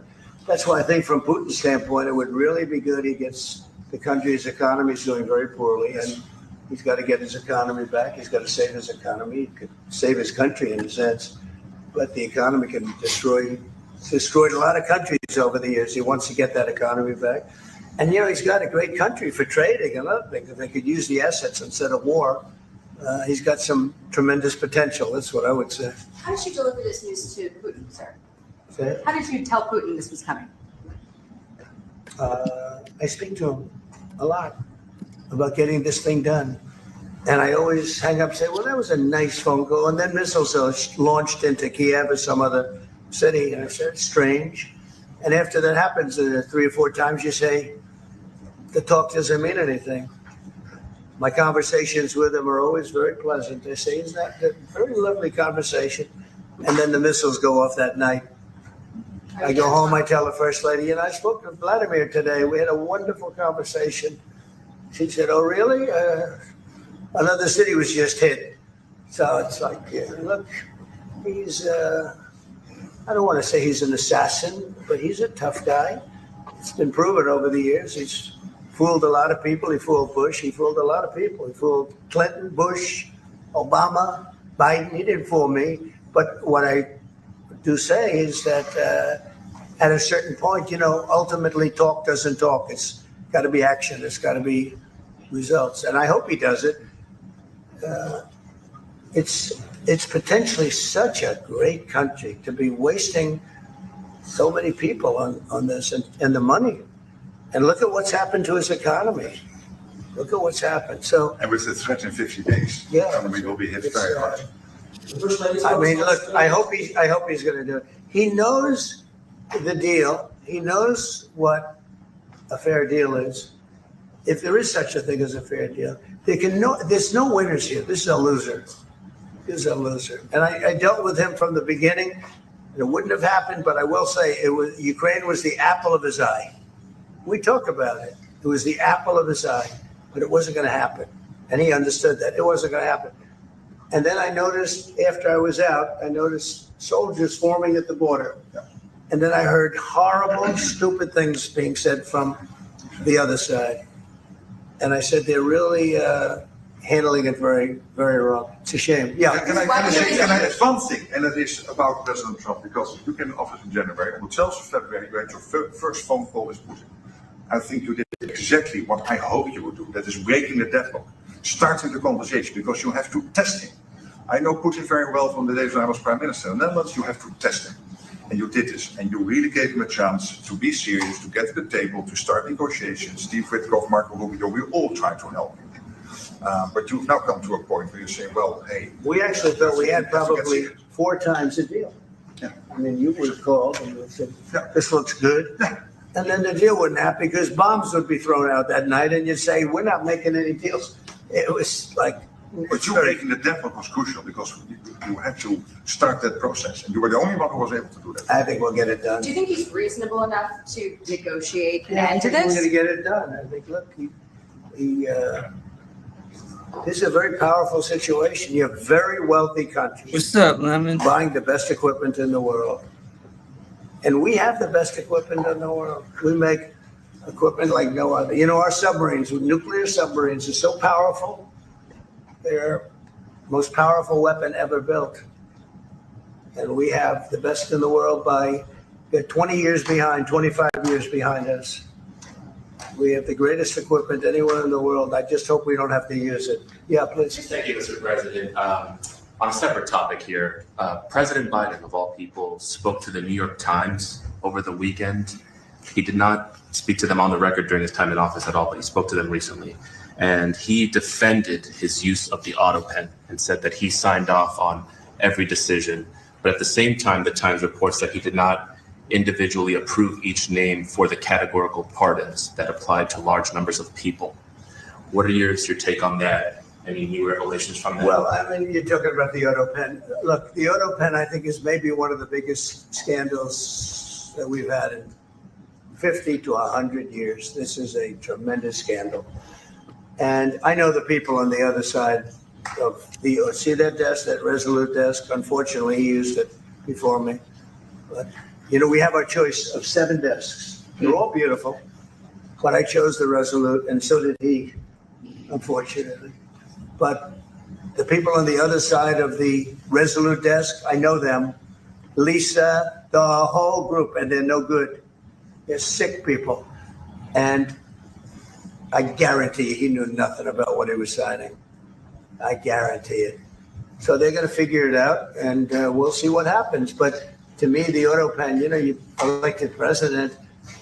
You know what the auto pen is supposed to do? Sign thousands of letters from young people that write. We get thousands of letters a week, Susie, right? Thousands. I mean, tens of thousands sometimes. I look at a room where we have many, many people working, responding and sending letters back. That's what an auto pen's supposed to be. To write to a young 7-year-old boy that writes to the president, and he wants to be president someday, and he loves America. That's what the auto pen's supposed to be. It's not supposed to be for signing major legislation and all the things. No, the auto pen, and I doubt he knew. I doubt they even spoke to him about it. I think they had, it's called the freewheeling auto pen. Like, Biden was never for open borders. Biden was never for transgender for everyone. So I don't think I think the radical left people that took over the White House. And if I didn't win, our country was finished. You know, when I was in, and I said this a couple of times, I hope I don't bore you with it, but when I was in Saudi Arabia, I was in Qatar, I was in UAE, and then I met with all of your leaders, including you, a great leader. He's now the leader of many countries, not just No. But I met with a lot of leaders over the last 2 months in the Middle East and all of the NATO countries. And I will tell you, they had one common phrase. They thought America was dead 1 year ago. And today they say, and they all say it, and I hope you'll back me up on this, but they say now it's the hottest country anywhere in the world. It is. Look at our numbers. Look at the numbers we made. You see, we made $25 billion last month. We didn't make that for years. The tariffs are kicking in. The economy is very strong. even though we have a Fed person who's terrible. He doesn't know what the hell he's doing, but that's all right. We blow through interest rates. We're doing so well, we blow through it. Be nice because people would be able to buy housing a lot easier. But think of it. We thought your country was dead. And they were dealing with China because they were really going to China, but not anymore. But we thought your country was dead, and now you have the hottest country anywhere in the world. So we've done a really good job, and it's an honor to have this man. This man is a star, and he's going to be dealing with another one of my stars, Matt, and you're going to do a great job, Matt Whitaker. Okay? Thank you very much, everybody. So I got Trump's interview yesterday, sit-down interview with Laura, and this one was actually really good if you didn't catch it.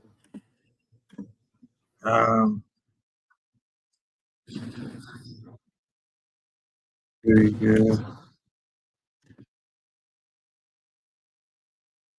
This time around. And I think when people look at the first 6 months of this administration, you have had more success, I think, than many presidents in history throughout the term of their entire term in office. A lot of people look at what you've done, though, and they say, had you not had 4 years in between, maybe all this success would not be possible. Do you agree with that? As devastating as the 2020 loss was, as bad for the country as the last 4 years were, do you think you'd be as successful as you have been without the 4 years in between? Well, experience is very important in life. I think talent is more important than experience, but if you can have them both somehow, it's a very good thing. But experience is very important. I think it also helped. It was very bad for the country, but it also helped to have 4 years of horror. What went before me was horror. And by comparison, I think anything looks good. And I don't want to demean what we've done because we've done a lot of records, but what they've done to our country should never be forgiven. Allowing millions and millions of people to come into our country that shouldn't be here. It's such a big aspect of what we're doing now with the borders, and it could have been so easy. When I gave over the country, the border was great. Now it's better than it was, but it was much worse than it was in 2016 when I took it over. There was a border problem also. But I think when people see the horror show that we had for 4 years, an absolute horror show, they tried to kill, it was almost like they tried to kill our country. And the beautiful thing is now we have the hottest country in the world. You know, I was with the King of Saudi Arabia, the leader of Qatar, the leader of UAE, and many other leaders at NATO, separately, a whole group. And every one of them virtually said, you have the hottest country in the world right now. And 6 months ago, they also said, we thought your country was dead. They actually thought it was dead, and it felt dead. We had not only no leadership, we had negative leadership. It was a regressive leadership. So I think that probably makes it look good too, but we've done a lot. You're not going to believe what happened. Tell me everything. I'll show you on Monday.com. So I started the biggest initiative of the quarter. I did. Well, you know, throughout the 4 years, while you were not here at this White House, I know that there were some very dark times, some times where people counted you out, thought that you'd never come back, yet you're here right now. So in those moments, what was it that kept you going? Why is it that you are back here in this White House now, despite so many people saying it wasn't possible? Well, number one, I saw what was happening to the country. They were destroying our country. They were allowing people to come into our country from prisons, from mental institutions, gang members, the worst gang members in the world, make our gang members look like, you know, nice people. They were coming in at levels that nobody had ever seen before. No check-in, no vetting, no anything, just come into our country and do whatever you want. And we were letting people coming in from prisons. Prisons were opened in many countries. They talk about Venezuela, but it was far more than Venezuela, all over the world. The Congo, they opened their prisons. They emptied them out into our country. And I saw what was happening, and it didn't take long. I saw that they were going to go. I built hundreds of miles of wall. There were little sections that you had to fill in just to close it in. And I saw that they weren't going to build them. And I even called in. I said, when are you going to just put those little sections? Would have taken 3 weeks. And I said, you know, they want to have open borders. And that's what it was. Open borders, no vetting. To me, that's, inflation I've already taken care of. It's so many of the other things. Look at energy, look at fuel, look at this. So many things we've done. But, that's a big job, getting thousands, hundreds of thousands of criminals out of our country, murderers. 11,888 murderers. Many of those people have killed more than one person. Think of it. Murderers kill more than one person. More than half of them. And he let them into our country. It's not even, we love this country. It's not even believable. And I guess it wasn't him so much as people surrounding the beautiful Resolute desk. And I know them all, and they're not good. They're smart, but they're not good. They're smart in a different way, but evil intention. And he was the worst president in the history of our country because of them also, but he was the worst president in the history of our country, and nobody's done such damage to our country, and we're fixing it. And I think we're fixing it very fast. Well, we are at the anniversary of your Butler rally, where Eric and I, along with Luke and Carolina, watched on live television as so many people across the country and really the world did when there was the assassination attempt on you. And as we come to this moment, I'm thinking back to what happened right after that. You actually called all of us on the phone. And it was amazing to me that that was what you thought to do, that you wanted us to know that you were okay. And I know that's a moment none of us will ever forget. And I'm sure for you, tenfold. Well, it was unforgettable. I didn't know exactly what was going on. I got whacked. There's no question about that. And fortunately got down quickly.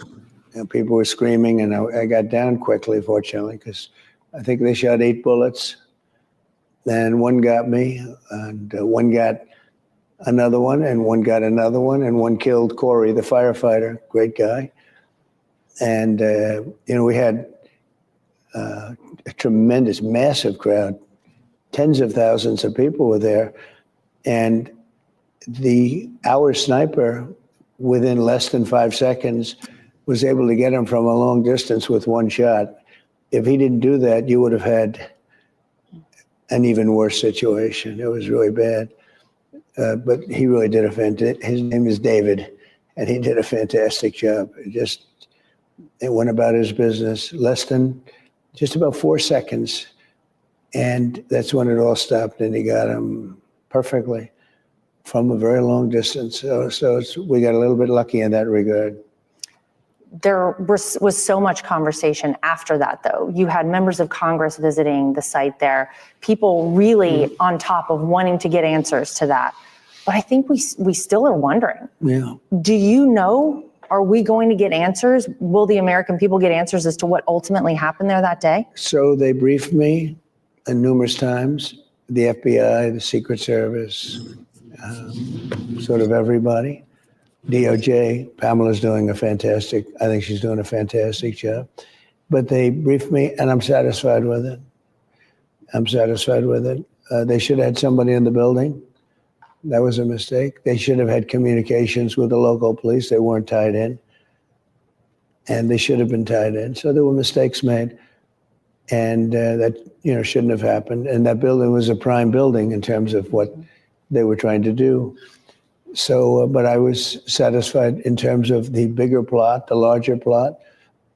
I was satisfied. And, I have great confidence in these people. I know the people, and they're very talented, very capable. They had a bad day, and I think they'll admit that. They had a rough day. They didn't do a good job. They shouldn't have had anybody in that building. That building was a prime location for somebody that was disturbed, mentally disturbed.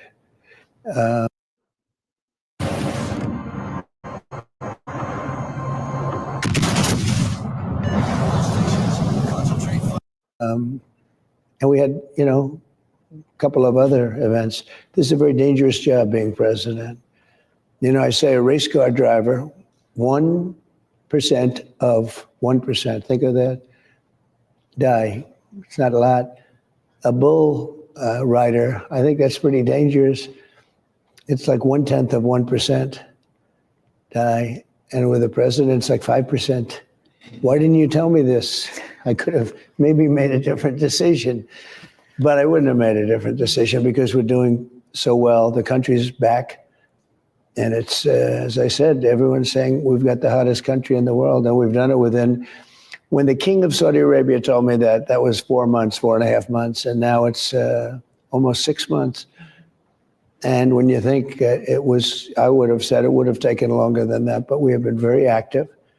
Even doing this interview, I feel guilty because I'm supposed to right now be working. We appreciate it, though. You know, it's, no, we're really busy, and doing a great job. We have other countries wanting to do business with us so badly. They never appreciated it. Now they do. You know, they took advantage of our country on trade, on the military, on NATO. You saw I solved the NATO problem last week, and we had every country is now paying substantially more money, like from 2% to 5%, and they weren't paying the 2, but they're paying the 5, and it's over $1 trillion a year. Think of that, over $1 trillion a year, and it's going to make it something. And we got that done, and we have a big voice in NATO now. We had really not much of a voice. With Biden, you had no voice at all. He didn't know where he was. And so we're doing well. The trade thing is going to be very big, and we're sending out letters as we speak. They literally just started going out, and I signed the letters. And it's basically telling countries that we are going to give you the privilege to shop and work in our country. And I think people are going to respect it. You'll read the letter later, but it's a very similar letter, just different amounts, different numbers, different amounts of tariffs.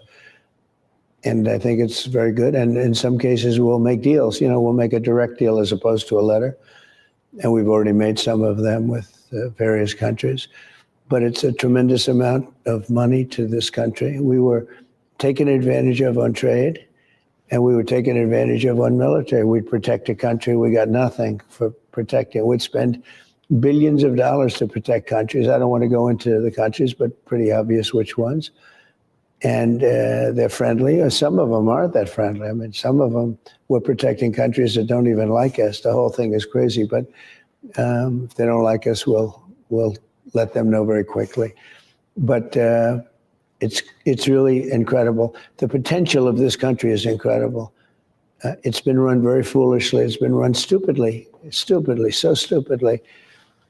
And some of the countries are very upset now because they've been taking advantage of us for 30, 40 years. And I had it stopped. I was stopping in the process, and then we had the COVID in the last part of my administration. But we had the strongest economy in the history of our country. And this is going to be better. I predict this is going to be better. The money coming in, the tariffs coming in, and hundreds of billions of dollars are coming in. They're pouring in. And I had started that. China paid us a lot of money. No other president got anything from China, not 10 cents. And I got hundreds of billions of dollars. And who would have thought, right? Who would have thought? But we took in a lot of money, but the COVID ended it a little bit sooner. And we did a good job with that, but we helped other countries. We made the ventilators. We became the king of ventilators, right? But we did a good job with it. But it was what it was, a vicious, very hard to guard against disease, plague, whatever you want to call it. And I think we saved a lot of lives. Well, you talk about all the money coming into the country, how big, the tariffs will be and leveling the playing field. You asked to have the one big beautiful bill on your desk to sign on July 4th. You got it on America's birthday. And I think it was such a huge success for you, for House Republicans, for the House Senate, for the Senate. The question I think a lot of people have is, when will they actually start to see the positive impact from the one big beautiful bill in their lives? The tax cuts, all of the big things that we could see from that. They're already seeing them, and we are getting investment because of that bill. We're having investment made in this country that nobody's ever believed. We're up to close to $15 trillion other administrations they wouldn't do that in 4 years. $15 trillion, and we did it in, I mean, that was a number from a couple of months ago, and now it's substantially higher than that. We're having car companies come in and build their plants here, which they wouldn't have even thought about. They would have never done it. We have AI, which is the big hot thing, and they're spending trillions of dollars in this country. They wouldn't have done that without what we just did last week. And, you know, I tell Republicans, you have to speak positively about it. Like when I have a chance with you and your show is doing so well, your ratings are so good. What's going on? Better after this. Well, you'll get good ratings, but your ratings were good without this. I mean, you're doing fantastically well. And I watch you, I watch Mark Levin. You have some good people, and it's not easy to watch. It's very, very much television, you know, must-see television, but congratulations. It's really a great success. So I say to people, Republicans or anybody, explain the bill because it's so big and so good. Because the Democrats, they only do one thing good, and that's complain. And they say it's going to cause death and this and that. They don't mean it's a soundbite. Somebody gave them a soundbite. It's going to cause death. Not going to cause death. It's going to keep people alive, and it's going to make our country successful and really successful. So I always say you have to explain because they have sound bites like Russia was a sound bite. They made up the 51 intelligence agents. They made up it came from Russia. No, it came from Hunter Biden's bathroom or bedroom or wherever the hell he wrote it. It did that terrible stuff. But they had, you know, they make up. This came from Hunter's bedroom You're not or ready laptop or wherever he did that terrible stuff. They make up a soundbite and they send it to the fake news and they send it all over the place. So we have to fight back and we have to live by our wits. And it's unbelievable. It's the most incredible bill, one of the most incredible bills ever passed, and it's the biggest. It's the biggest bill of its kind ever passed, and we have to talk about it. When you think about no tax on tips, no tax on Social Security, no tax on overtime, a big tax cut in addition to that, plus we're saving the tax cut that we made years ago, which is big. It expired in another couple of months. It would have expired. They would have had a 68% tax increase, and now they have a tax cut. And you have to explain that to people because, you know, the public, they're driving a cab, they're working as a lawyer, accountant, or a teacher, or doing any one of a million different things. They're not into it like we are. You have to explain it. So every chance you get, because what they do is they set a phony, you know, they're fake. The Democrats are fake. They're part of the fake news. And the fake news will take it and they'll go with it because I have learned so much about the news, about how crooked these newspapers are, like the New York Times is pure crooked, the Washington Post, so many of them. It's so, I so admire honest reporting. There's not that much of it, though. We really don't have that much. And I think to make America great again, you need at least, we have to get a bigger percentage than we have.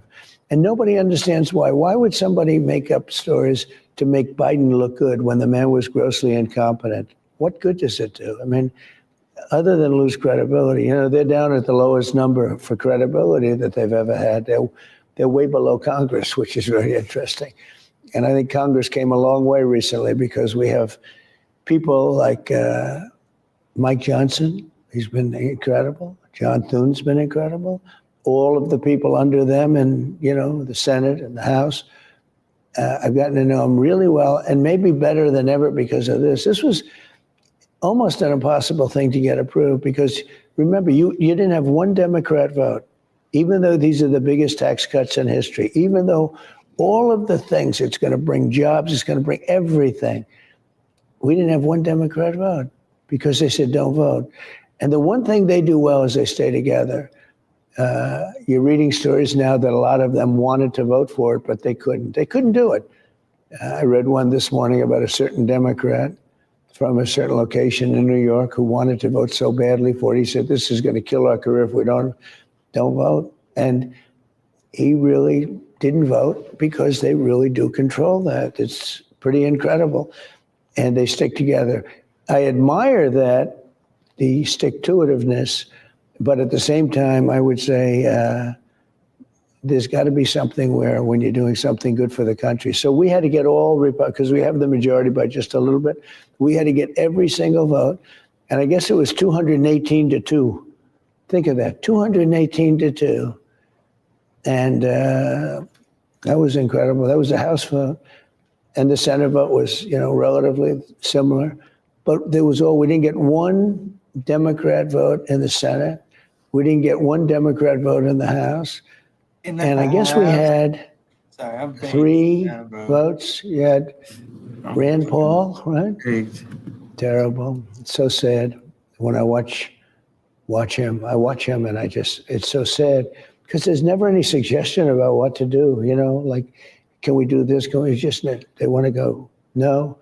You have a guy named Massey in the House, and we call him Rand Paul Jr. He's just a no vote, automatic no vote. It's not like, gee whiz, fight for something.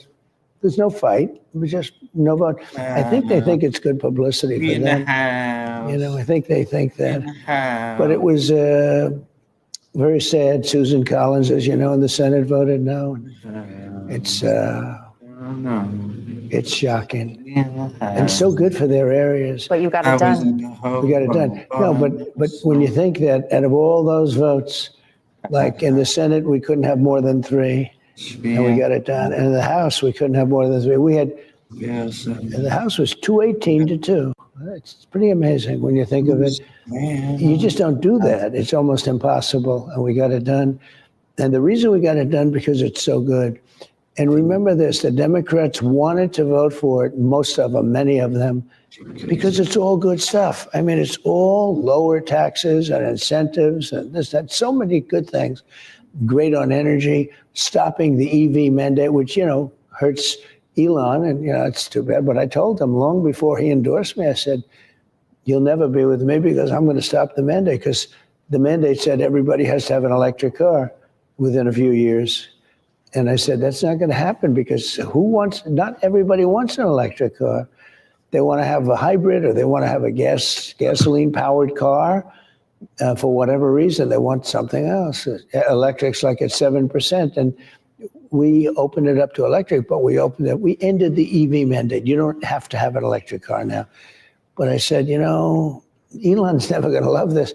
And I told him before he endorsed me, he gave me this beautiful endorsement. I said, I'm against everybody have an electric car. He said, you know what, as long as I'm on the same footing as everybody else. I thought it was a great statement, but it turned out not to be so because he was very upset about it. What would you say to somebody that hasn't tried therapy before? Just ask yourself if what you're doing in your life right now is working. Like, share, subscribe. Well, you seem to have a knack for putting people around you who are successful and make you even more successful. I think this has been sort of a trait of yours your entire life. If you go back to the Trump organization, you gave people opportunities that maybe they would never have taken themselves. And I feel like you've often seen things in people that they don't even see in themselves as well. Especially women.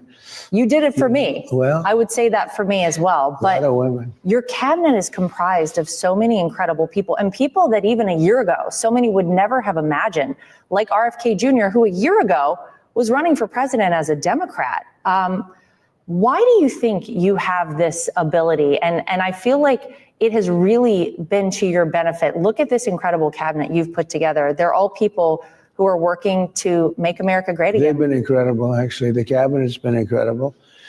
And I had a lot of good people in my first term. But again, I came here, I had never done it before, and I'm picking people that I never heard of.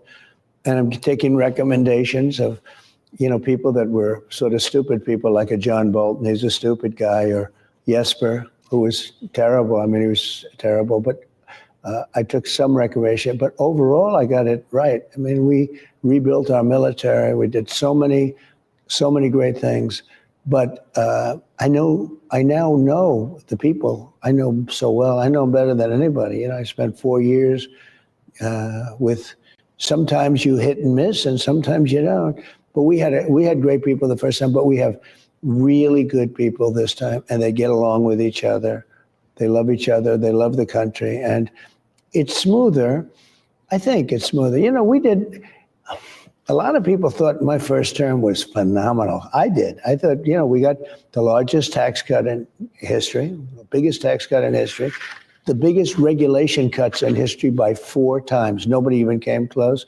We rebuilt our military. They gave some of it away to Afghanistan in one of the most embarrassing moments ever. But, we terminated ISIS. ISIS was 100% gone and terminated. They started making a little bit of a comeback since Biden got in, as you know, but they were gone, and we'll take care of it. But now we're doing things that maybe are on even a different level. Now it's been, Hit him, Ryan. especially this last couple of weeks, has been pretty amazing. This may be a bit of a self-serving question, but how important has family been to you? And I mean, I'm going to say the last 10 years in all of this. Well, like your husband is great. I mean, he's great. Whether he was my son or whether he was an executive, you can't hire anybody like him. He's so good, and he runs the business. And Don helps run the business. And Ivanka is doing a lot of things. She's an amazing person, and she's a little bit involved, a little bit. When they want words of wisdom or whatever, she did a very good job here. All she wanted is she could have had any job. I told her, I'll put you at the UN. She would have blown like somebody like Nikki Haley would have gotten blown away by Ivanka. She could never compete with Ivanka, but she did a good job at the UN, but it wouldn't be the same ball game. And I gave Ivanka choices of things that you might have taken and I might have taken, and all she wanted to do is get people jobs. She said, no, Daddy, and she got hundreds of thousands of jobs for people.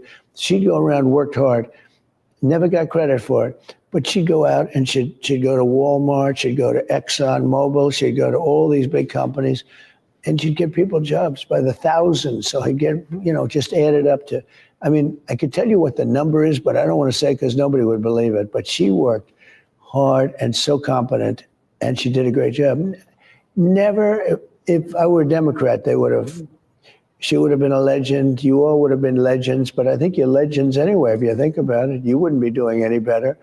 Now it's somehow there's a different mindset, but the kids have been amazing. I have really, really good kids. Well, some people have called you the bodyguard of Western civilization. Yeah. How do you feel about that title? Well, I understand what they mean. It was going bad. We were going bad. This country was going bad. And I don't know that we would have had, when the King of Saudi Arabia talked to me about how we have the hottest, he said, your country was dead. We actually thought it was dead and gone. And they were already starting to talk to China about, getting involved in China, which was unnatural for them. A lot of people were talking to China and others about getting involved because we were a dead country. We were gone. And in the minds of many, I tell you, in my mind, one of the reasons I ran, I saw what was happening very early on. When I saw people pouring across our border, I said, no, put up that little, it would have taken three weeks to put up little sections of wall that we laid out because of legal reasons, condemnation reasons, different things. And because we wanted to bring our equipment back in through the wall, because we built hundreds of miles. And I said, why aren't they filling that in? It would have been complete. In fact, I added a lot more. I built a lot more than I said I was going to build. I made it much longer. But I said, they want to have open borders. That was the first time I realized it.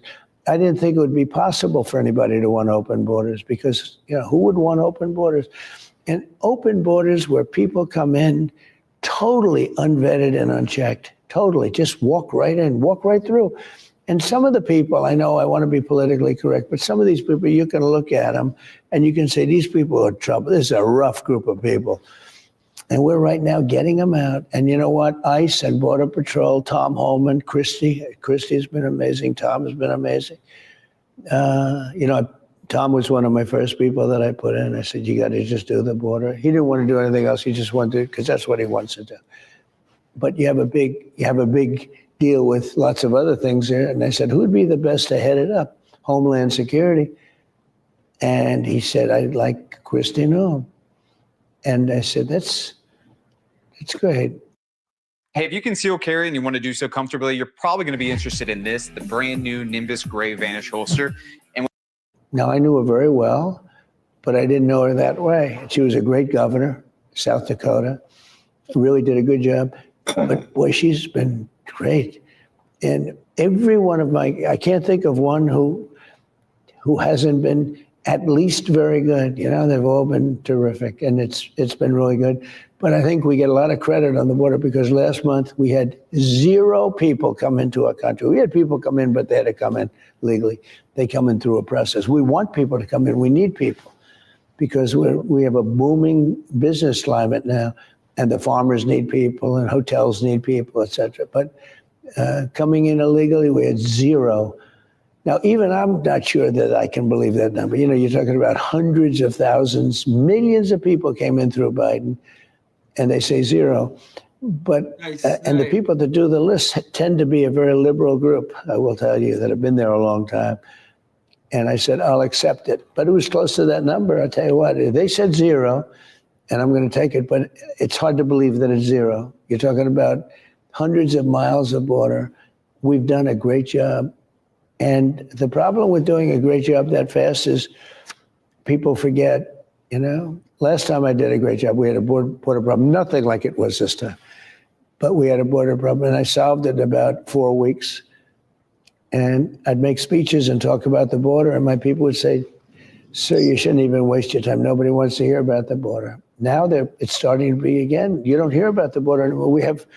We did numbers that were unbelievable, and I almost can't talk about it because nobody wants to hear it, but it was a big problem. But we do have a different problem. We have to get the people out that came in that are really bad, because we have some bad people that came in. Just to wrap up here, you're talking about people not remembering. I don't think anyone will ever forget President Donald J. Trump. But when history looks back on this time in our country, when history looks back on you, how would you like to be remembered? A good person, but a person that saved our country. I really believed our country was going down for the fall. I don't know if it ever. All right, check this video out real fast. It's not a long one. Iran put a $40 billion hit out on Trump. Here you go. Calling for the assassination of President Trump, and they claim to have created an online fund worth an estimated $40 million. Max Lesser is senior analyst for emerging threats at the Foundation for Defense of Democracies. He's been looking into all of this and does join us now live to discuss it a little bit further. First off, Max, thank you so much for being here with us. Can you kind of explain the situation here overall as a whole, what we're being told and maybe what we don't know just yet? Yeah, thank you so much for having me, Josh. So there have been a lot of threats issued recently by members of the Iranian government, Shiite clerics against Trump or just against Americans more broadly. And what I would say is that Iran has been trying to assassinate President Trump for years. And now it's all out in the open.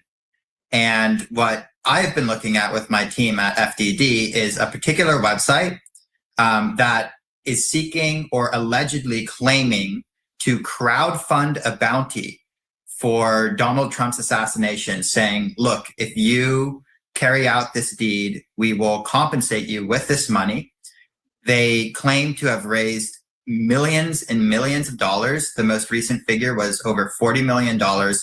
We have no idea if this is a legitimate number or not, but it's a clear effort to try to mobilize and motivate any sympathetic audience to carry out an act of violence against President Trump.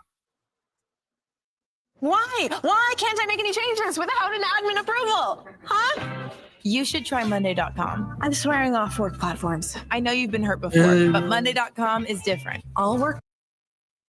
What first brought the site there to your attention? And I'll be honest, I can't really pronounce the name of it. I don't know if you can, but what made it kind of stand out to you as a potential threat?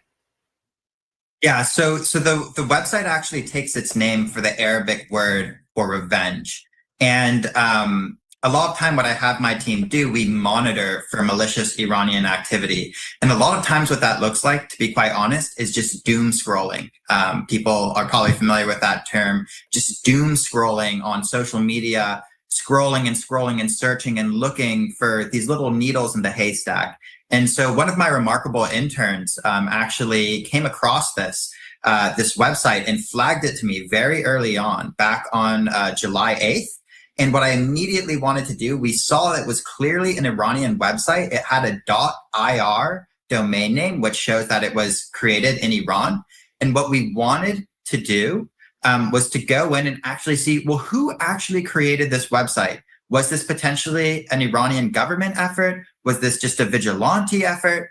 And when we looked at it, we actually uncovered the identity of a man who was involved in the creation of the website, which I'm happy to chat more about.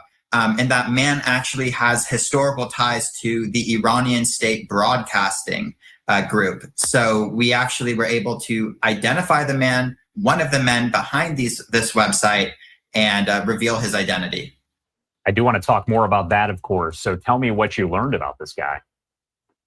Yeah, so the man, again, as I mentioned before, he previously, or at one point, worked for the Iranian state broadcaster. So that's a clear tie to an Iranian government organization. And he seems to have created this website. It's unclear if he's acting alone or with others, but he's creating this hashtag. And what I would say about this website is it's sort of, I would call it an influence operation, because what it really seeks to try to do is try to influence people, to mobilize people, to carry out acts of violence. And on the website, he actually references those fatwas that you mentioned earlier to lend religious authority to this effort. And it is quite concerning. And what we can do is by revealing the man's identity, we can actually, the US government can implement more targeted sanctions against the people who are directly responsible for the creation of this website. You kind of touched on this already, but is there any way to really verify that we are talking about a $40 million bounty that has been raised by this group? There's no way to really know that for sure. It could just be a number that they're throwing out there. Yeah, that's an excellent point, Josh. And that speaks to the point that I brought up earlier, which is that this is really, I would categorize this as an influence operation. It's seeking to influence people. It's seeking to mobilize people. Pushing that number up higher and higher just holds the potential to motivate people more and more and more to carry out this violence. And I think this is what we've seen from Iranian operations, especially since October 7th, and especially since the 12-day war that happened recently between Iran and Israel. We've seen Iranian influence operations increasingly take this violent turn. One of the operations that me and my team have been tracking, actually put Saudi Aramco in its crosshairs and was trying to mobilize Yemenis to carry out acts of violence against Saudi Aramco. So we see this sort of increasingly violent turn in Iranian influence operations. And this actually, though we're seeing this trend, this goes back a long time. Actually, there was an Iranian operation in the past called Enemies of the People that created websites that doxed election officials and tried to incite acts of violence against election officials in the past. So again, it's this increasing concern when people think about foreign line influence. They might think about influencing public opinion, trying to shape people's votes. But this website really shows an example where foreign line influence is being used to mobilize people and motivate people to commit an act of violence to assassinate President Trump, which is quite frankly an extreme escalation and something that I think should be taken very seriously. What do people out there in the public who are maybe watching this right now need to know about the maybe evolving threat of these different threats that are happening online? What information do they need to be aware of, and how can U.S. governments use that?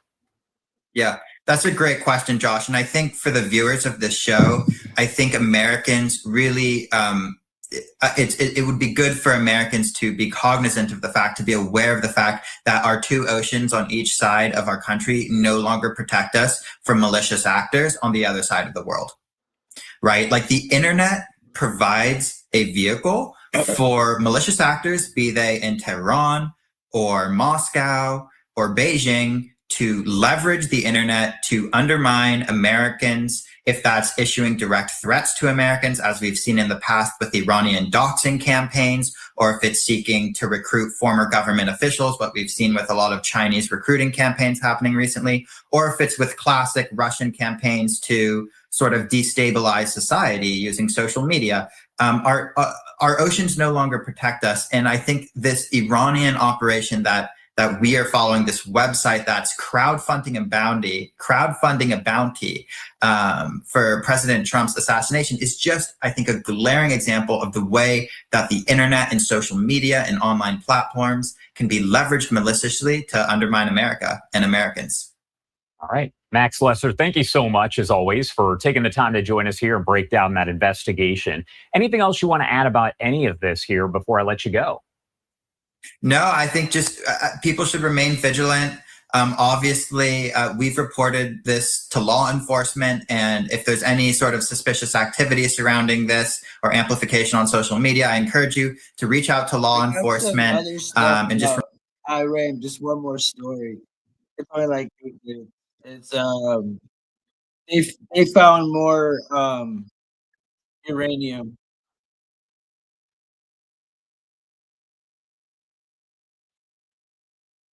Here you go.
Where are we? Okay.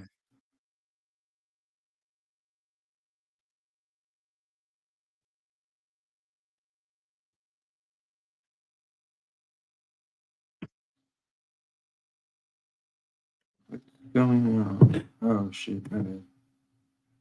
Oh shit. You know, as so many things happen in the Middle East, but this is one of the more, I would say, acute examples. It really depends on who you listen to. Very often there's a debate between countries. In this case, there appears to be a debate between the political establishment in the United States and in Israel, and the intelligence establishment, both in the United States and in Israel. The political leadership, Benjamin Netanyahu and Donald Trump, both and their government have repeatedly said that the nuclear program was destroyed. Then the intelligence agencies have come out and said, well, no, actually it was set back. Possibly the enriched uranium was moved. Then they said it wasn't moved. It was moved. Trump was accusing the different media outlets of publishing things that were not founded, et cetera, et cetera. Where most agencies seem to be zeroing in is on saying that at least some of the enriched uranium, and some reports are saying actually quite a large amount, upwards of 400 kilos of the enriched uranium, had survived, actually not in Fordo. It survived in the underground facilities in Isfahan. Now, what does that mean? Again, it depends who you're listening to. Most agencies do believe that the amount of damage that was done by the United States and by Israel in the attacks not only buried that enriched uranium in a way that would be hard for Iran to access it, but also set it back in terms of its ability to continuously enrich the uranium and also to then process that into a nuclear weapon. So very, very likely the attacks did set Iran back. Very likely the attacks have brought Iran to the place that it will possibly be willing to accept different terms and sign an agreement with the United States. Did it destroy Iran's nuclear program? At this point, most intelligence agencies are agreeing that it has Yeah, not. but what up, As you dog? said, this report came out in Israel and it was quoting also senior Israeli officials, which is usually code for the Israeli prime ministers. So even the political establishment is starting to say, yes, we did not destroy all the uranium. In that same report, that same senior Israeli official actually said, and we knew that, and it would have been impossible to destroy. So seemingly saying that Israel and the United States already knew that in advance, which says that possibly the aim was actually just to hold them back for a few years. Then, going back to your question, so was it a success or a failure? If the aim was to hold them back for a few years, success. If the aim was to destroy them, failure. If the aim was for what President Trump actually said it was, to apply military pressure, possibly to destroy them, but mostly to bring them back towards a diplomatic resolution, maybe more of a success, but we'll see if that resolution does happen. So, the U.S. and Iran went after each other because of Iran's nuclear program. It was all over. And by the way, the 12-day war was about this as well. It was about ramping down the nuclear program. So have there been any diplomatic discussions? Has there been any reporting to suggest that any diplomatic discussions have been making any headway? Has there been any progress toward a diplomatic solution to ramping down the program? Has there been any significant updates regarding that? So far, so surprisingly not. Both sides said that they were going to start talks again, and there were rumors that there was already sort of like lower level discussions, but really everything's being overshadowed by the conversations that are going on between Israeli Prime Minister Netanyahu and President Trump. And, one of the disadvantages of having Steve Witkoff sort of as Trump's man to everything, to the negotiations between Russia and Ukraine, the nuclear talks with Iran, the talks between Israel and Hamas, is factually, he is busy. He may have all the talents in the world, but he is one man. Right now, the highest level of negotiations are happening between Israel and Hamas, and Steve Witkoff is busy with that. That's not to say the negotiations are not happening behind the scenes, laying the groundwork between the United States and Iran, but right now, the sides have not actually had any breakthroughs in terms of coming closer to some sort of resolution. I will say that it is very likely that the sides are waiting to see what happens in the Israel-Hamas war, because that will have an effect. If that war does start spiraling down and the Houthi attack starts spiraling down, that's going to go wind in the sails of diplomatic resolutions. Alternatively, if the negotiations break down and all of a sudden there's more Houthi attacks and possibly militias in Iraq, that's going to throw wind into the sails of ongoing fighting that may escalate again with Iran.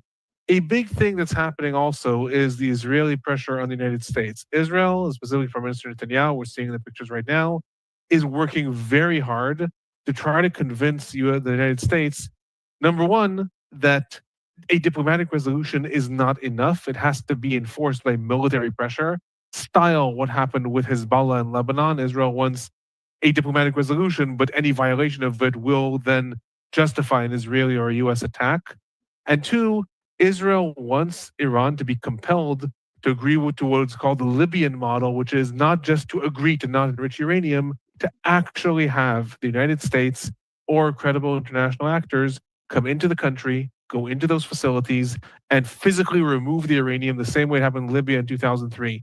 Israel's trying to pressure the United States into that. At this point, I would be very surprised if the United States does get pressured into that. I think Trump at this point wants to go ahead with the deal and not start imposing new terms on Iran. But again, I think everyone's waiting to see where the winds are blowing in the Middle East. Are we all of a sudden going to have the expansion of the Abraham Accords and a new era of peace in the Middle East, or are we going to go more to the winds of war? That's going to have a major impact on the talks between the United States and Iran. Let's expand our scope to Yemen. This is what we're hearing from Reuters. The Houthis are back in the news. Let's play some catch-up alone. The Iran-backed Houthis reached a ceasefire agreement with the U.S. back in May, and then they stopped their attacks on commercial ships in the Red Sea as a result of that. They stopped for 2 months. But this week, however, they attacked and sank 2 vessels, killed at least 4 people, according to the Times of Israel. Malone, Israel has told the U.S. that ongoing Houthi assaults on shipping can no longer remain solely an Israeli problem. Where does it feel like this Houthi problem is heading? Could we see more U.S. strikes in Yemen? Does it feel that way? So I'll say just that not only did they sink 2 ships and kill 4 sailors, but 6 sailors are reportedly also kidnapped and are currently being held by the Houthis from the second ship. So that has the potential to escalate to a much larger situation. the Houthi situation is interesting because the United States took some very, very drastically different turns throughout the war. The Houthis began their attacks on commercial vessels in the Red Sea already on October 27th of 2023. Just as the war started to escalate and Israel invaded Gaza, the Houthis started their attacks. Then the United States, under US President Biden at the time, organized a regional coalition and started defending ships and also attacking the Houthis. And then it seemed like under Trump, probably this would escalate even further. Instead, Trump took an entirely different turn and actually signed a separate agreement with the Houthis, not even informing Israel about that, and leaving Israel sort of out of the equation. The Houthis continued to fire missiles at Israel, and Trump made a deal with them, meanwhile, to stop attacking commercial ships and US interests. And then seemingly it ended there. What did happen, though, is the moment the United States launched the attacks in Iran, the Houthis said, as far as they're concerned, the United States has now escalated the situation in the Middle East, and they consider that deal null and void. Now, is it null and void? The Houthis do not want to get the United States to start attacking back. So they're, at this point, I would say, unlikely, or at least until now, they have not attacked explicitly US interests or US ships or the US military. But the situation is extremely volatile because the Houthis remain, at this point, one of Iran's strongest proxies in the Middle East that can still wreak havoc on international commerce and make a name for themselves in terms of you mess with Iran, then you have a problem in the world. They had set up Hezbollah for that.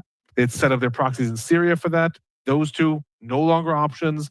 So it is not surprising the Houthis have escalated their attacks both on ships. I will say also in firing missiles at Israel. On average, I would say every other day, 1 to 2 ballistic missiles are fired from Yemen onto Israel. Drones are intercepted constantly.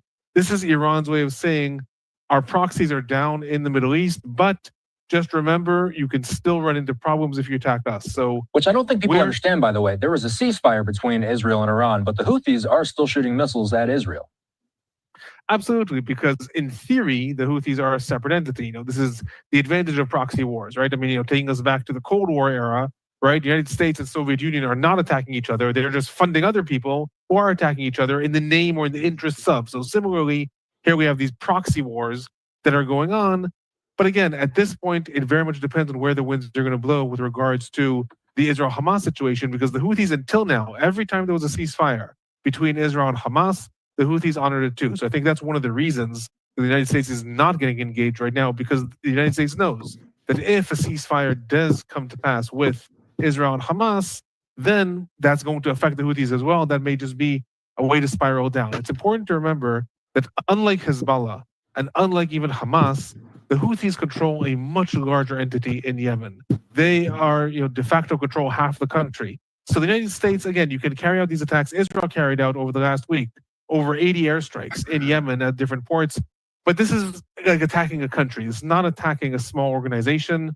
And so both the United States and Israel don't really have an answer as to how do you just stop the Houthis from firing these missiles. You're not going to take over all of Yemen unless, I mean, you could, but it would require a major military intervention. So I think both sides would like to see the situation just spiral down.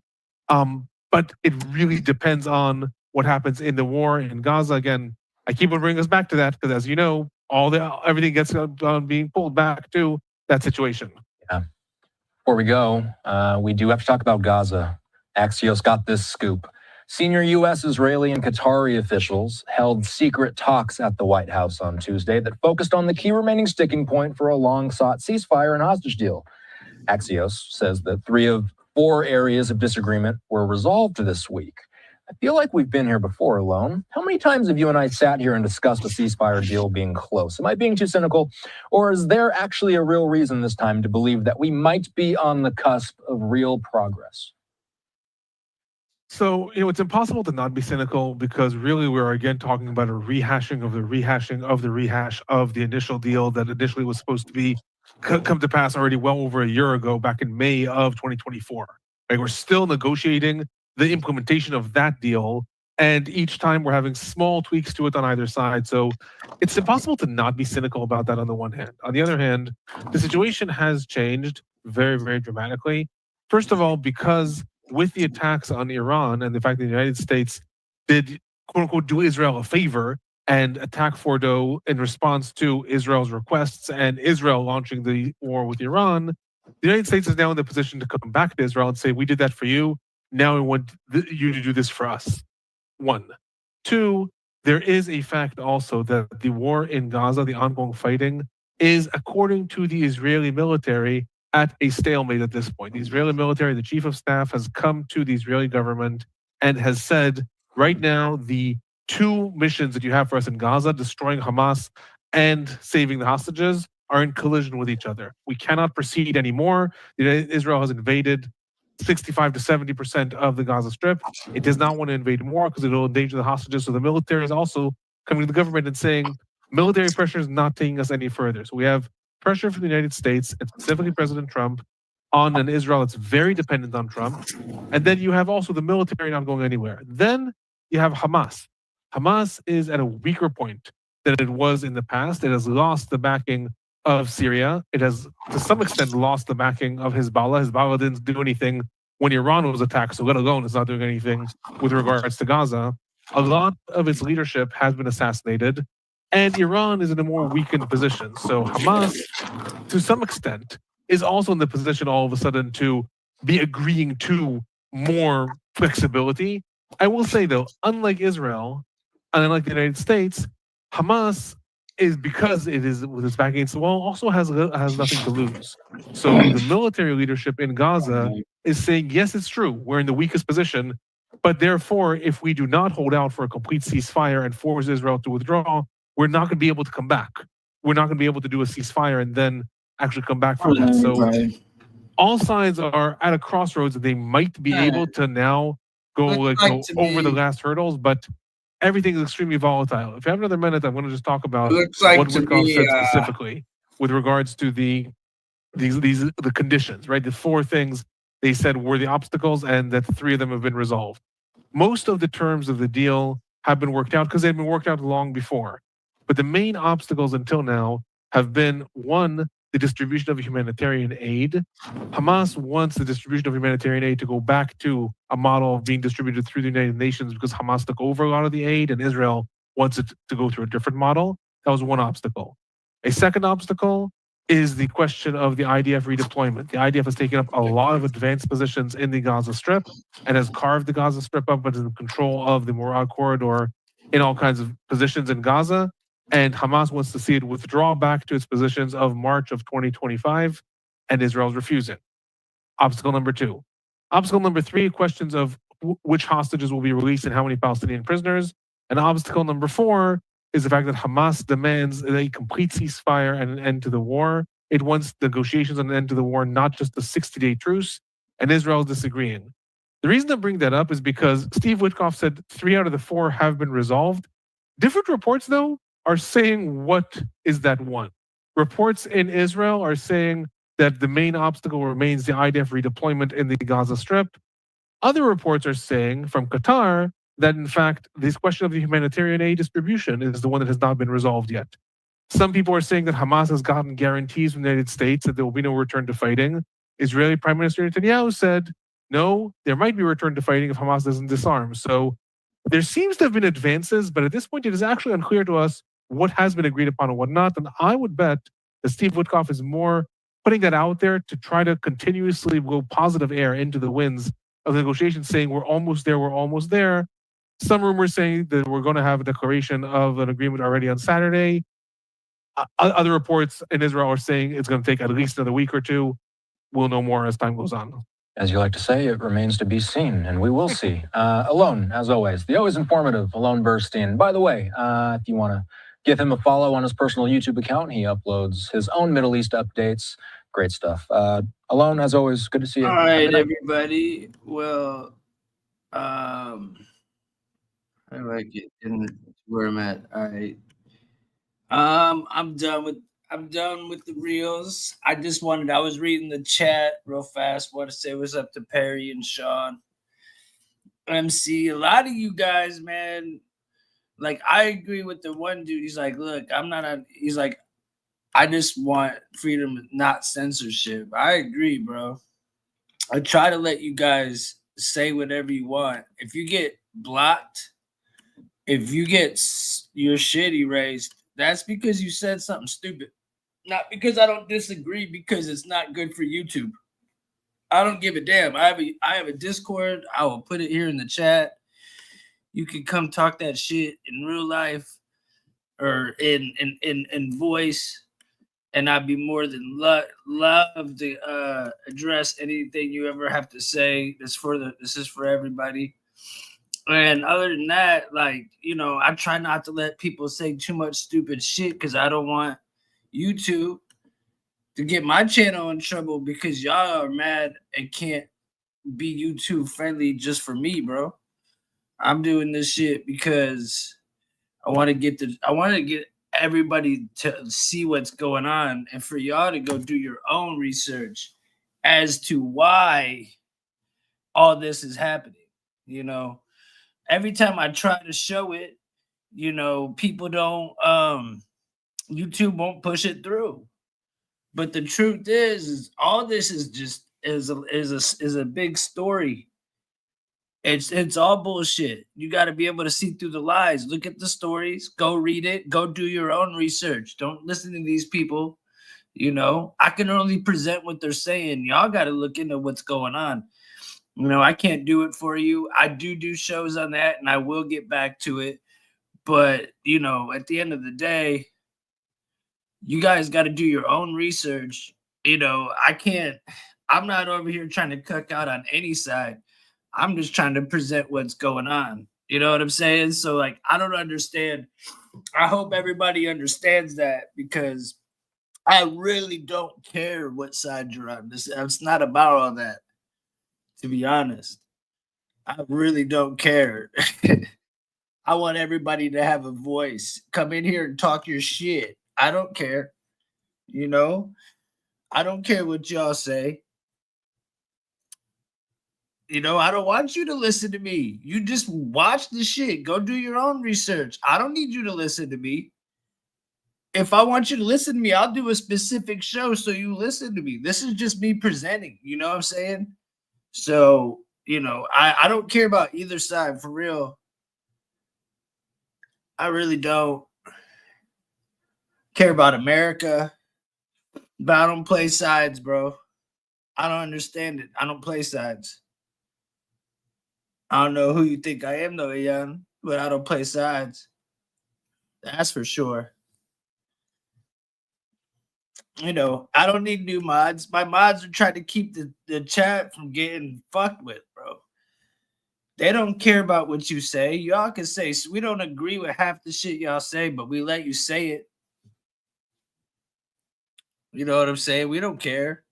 You can say what you want. You can say anything. You can talk shit to me. I don't care unless I feel like erasing it. That's just because I feel like it. It's my damn fucking channel. If I want to erase it, I'll fucking erase it. If you don't like it, goddammit, guess whose fucking problem that is? Not mine, bro. Not mine. I'm fucking good. So yeah, man, y'all can sit here and fight each other. I watch it, and I let y'all do it and enjoy it because that shit's fun to watch y'all turn up. But please respect the fucking chat when y'all say crazy shit.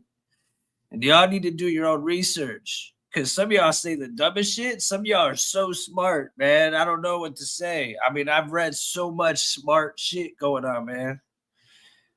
Now, I've never said you would talk shit to me, bro. I never said you did, bro. Never said you did. I'm just coming from where I'm just telling you where I'm coming from. I don't know why you get so defensive. Why you get so defensive, bro? I'm just talking. You don't gotta get defensive. It is what it is. Yeah. You like peanut butter cups? Yeah. He said, I like peanut butter cups, bro. I could go for some right now, bro. I definitely could go for some. Watching all that shit makes me starving.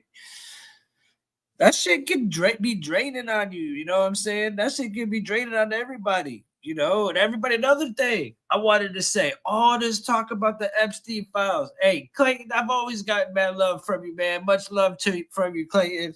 Much love. But yeah, another thing, man, these Epstein files, it's important, right? Of course, we want to know, like, why the government's bullshitting us. But there's so much going on right now. Why did they bring this up right now? That's the real question. And I keep trying to present other stuff because there's bigger, better things going on. And it's not that I don't care about that particular topic, the Epstein topic. It's just that there's actually missing kids. There's for real actually missing kids going on in Texas right now as we speak. There's still missing kids actually going on from Maui. There's missing kids actually still going on in North Carolina. Nobody's talking about the shit going on right now. Y'all want to worry about who's on a list who did some shit that we all know who did it? How long has this been out for? How many years has this man been out for? Think about it. This man's been out forever. How many people do we already know? We already know Clinton's been on it so many times. We already know Dershowitz been on it so many times. We already know Michael Jackson and Naive Campbell and all them people. We already know Tom Hanks, everybody. Like, we already know this stuff. If y'all don't know, then all you people who get so much anger about a list should do your research because it's already out there, bro. It really is. It's like, yo, why are we talking about this right now while there's missing children, while there's, possible war, all types of shit. People rioting in the streets, and everybody wants to know about an old-ass list. There's a list, of course. There's definitely a list, but we already know who they are. What are we going to do when we get that information? What are we going to do when we get it? For real, what are you going to do? Like, right, you MC, what you going to do if you get that list? Will it make you feel better when you see Beyonce, Jay-Z's name on there? Will it clear your conscience? Is that all it's going to do? You know what I'm saying? Like, man, we should focus our energy on some other shit. We already know Ghislaine Maxwell got locked up. So they already proved to us that this shit is real, that this shit already people been locked up. The fact that they re-brought this up with all this stuff going on says more than anything I can tell you. So, man, it was crazy because I didn't want to keep going down the Epstein aisle because it's the same regurgitated shit. I don't care what damn angle I bring it to you from. It's all the same. The media's eating it up. Hey, YouTube's giving me love for it. And I hate it, but it is what it is, man. They don't want to. Look, I tried doing more shit on Texas. They don't want, like, literally, they're pushing that away. Like, nah, don't talk about that, bro. Don't talk about Texas. We're not going to show you no love. But if you talk about this, we'll show you some love.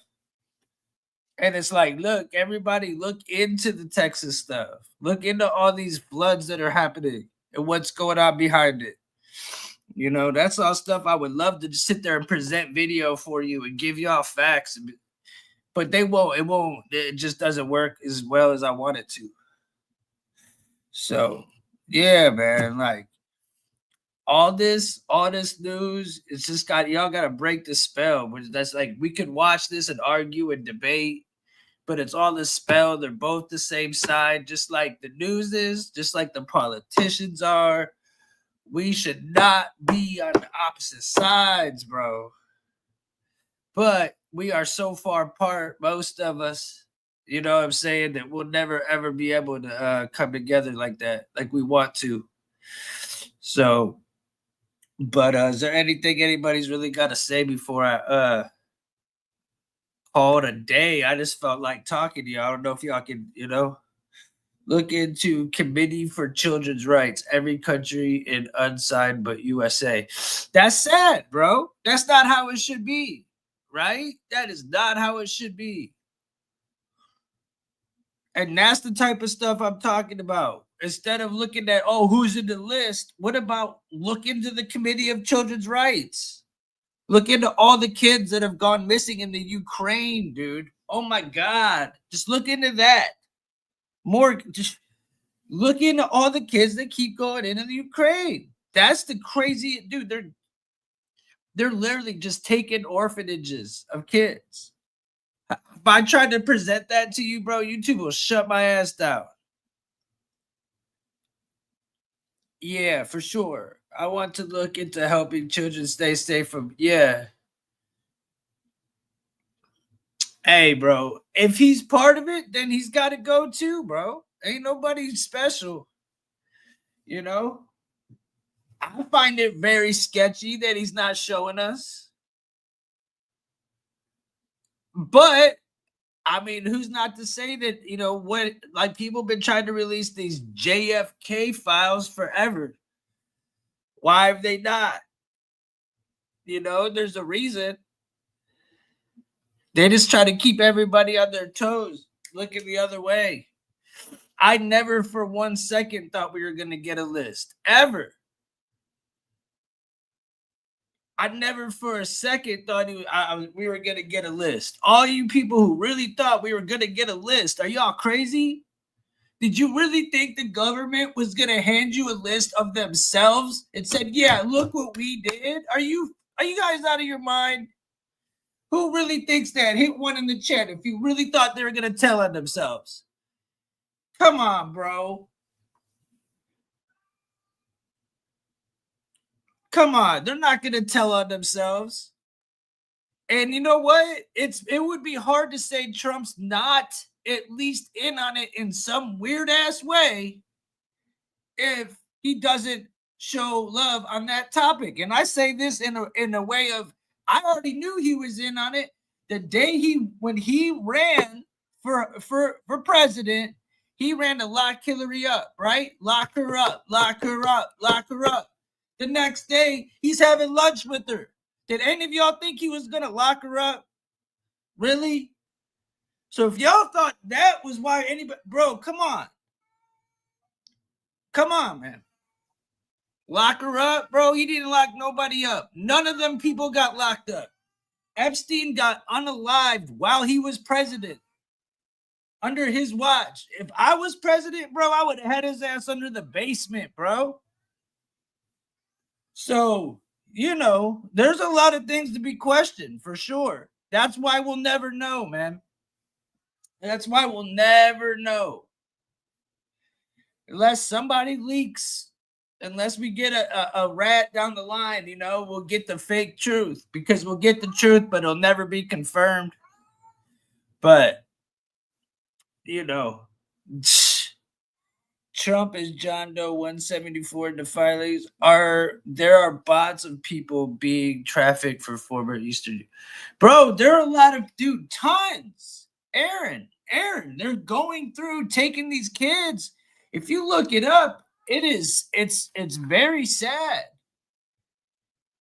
Like, look, man, it's very sad. So you look at where we get our hands on, our government's fucked up. You know, they let Diddy go. They're not letting us see nothing with Ghislaine Maxwell. We didn't get to see barely anything about her. She slid under the news like Las Vegas did, right? And they're never talking about where the kids going from Maui. And then you talk about Ukraine. We're funding that shit. Where are the kids at, bro? Where are they at? Thousands and thousands of kids missing. Yeah, Diddy, like these people are weird. And they think we're going to sit back like, okay, this is normal. This is cool. Like we're just about to sit back. But the point is even with knowing that Diddy was guilty as shit, right? We all know that. We all know it. He got not guilty. What are we going to do about it? What are you really going to do? That's the same damn outcome as you're going to get if you get some sort of list. What are we going to do about it? We already know the parties went on. We already know the people that were going. We already know all the stories. It's all been out there. What's going to happen? What is it going to do that doesn't bring back the people that are being forgotten right now? Right now. At all. It just doesn't. So, man, people need to fucking... They want to live in forever. Hey, for sure, bro. I know my dad used to be a trucker. You don't want to know most of Saudi, and blonde ones rest go to other rich people. Bro, hey, I don't want to know because I can only imagine what it's like all around the world. Americans, look, bro, we go everywhere, and I'm sure we're in on it everywhere. You know, the Clintons in Hades, this shit's always been going on. Nobody's been crying about that. I see more anger like, yo, people weren't all mad years back. Now they're super mad. Why? Because the media has got y'all brainwashed. I don't think everybody is. I think y'all like to come in and talk shit. That's why I'm talking to you guys right now. That's why I stuck around. Because I want to get off, but I stuck around and talk to y'all because I know a lot of you guys aren't stupid. I know a lot of you guys do get it. That's why you're here. Because you like to argue and debate with other people, and that's fine. And I would too. What's good? What's good? What's up, Zay? What's up?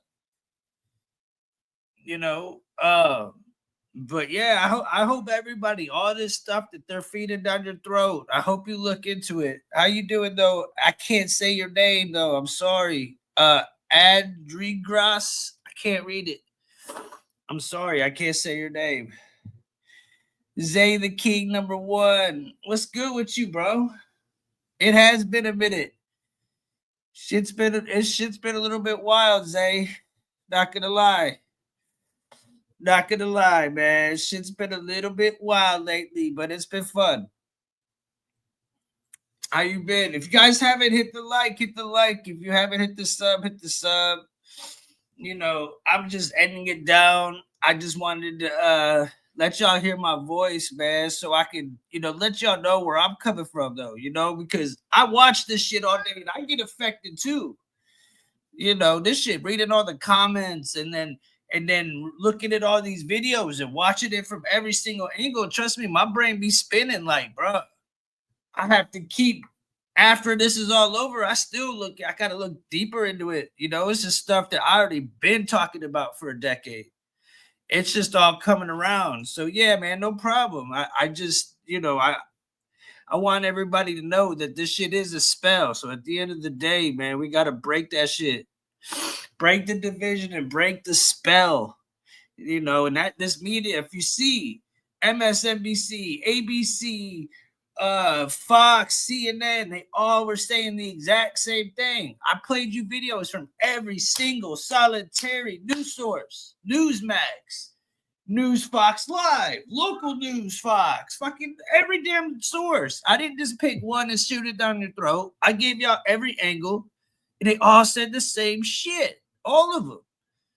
They just spun it around to fit themselves to look better, bro. It was all the same shit, bro.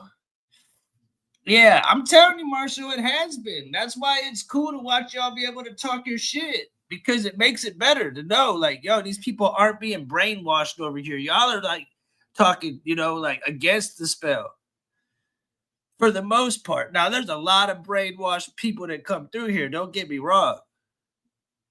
But hopefully they can break the spell. This is for everybody. So, yeah. Yeah, Marshall. The spells, I hope it has been. But, you know, the people behind the curtain want to keep playing games. I mean, clearly there's some sort of spell going on when people can't stop typing Epstein in the chat, even when you're talking about children dying in Texas. You know what I'm saying? These people are they can't fathom it. They just can't. You know what I'm saying?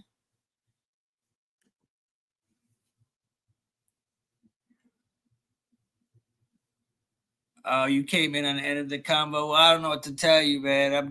I'm at the end. Hopefully no more can come out of it. Yeah, that's what I'm saying, Marshall. I'm with you. I'm with you. I hope we all can break it. I hope we all can break it, you know? So I hope everybody comes back. Hope y'all are subbed, you know, sub up. Come rock with us. We'll talk shit. You know, I'll try to present you what's going on. And, you know, it's good, though. But everybody, you have a lovely ass day. God bless you. And thanks for popping in. And I will see you again on the flip side. God bless. Peace out. Love y'all.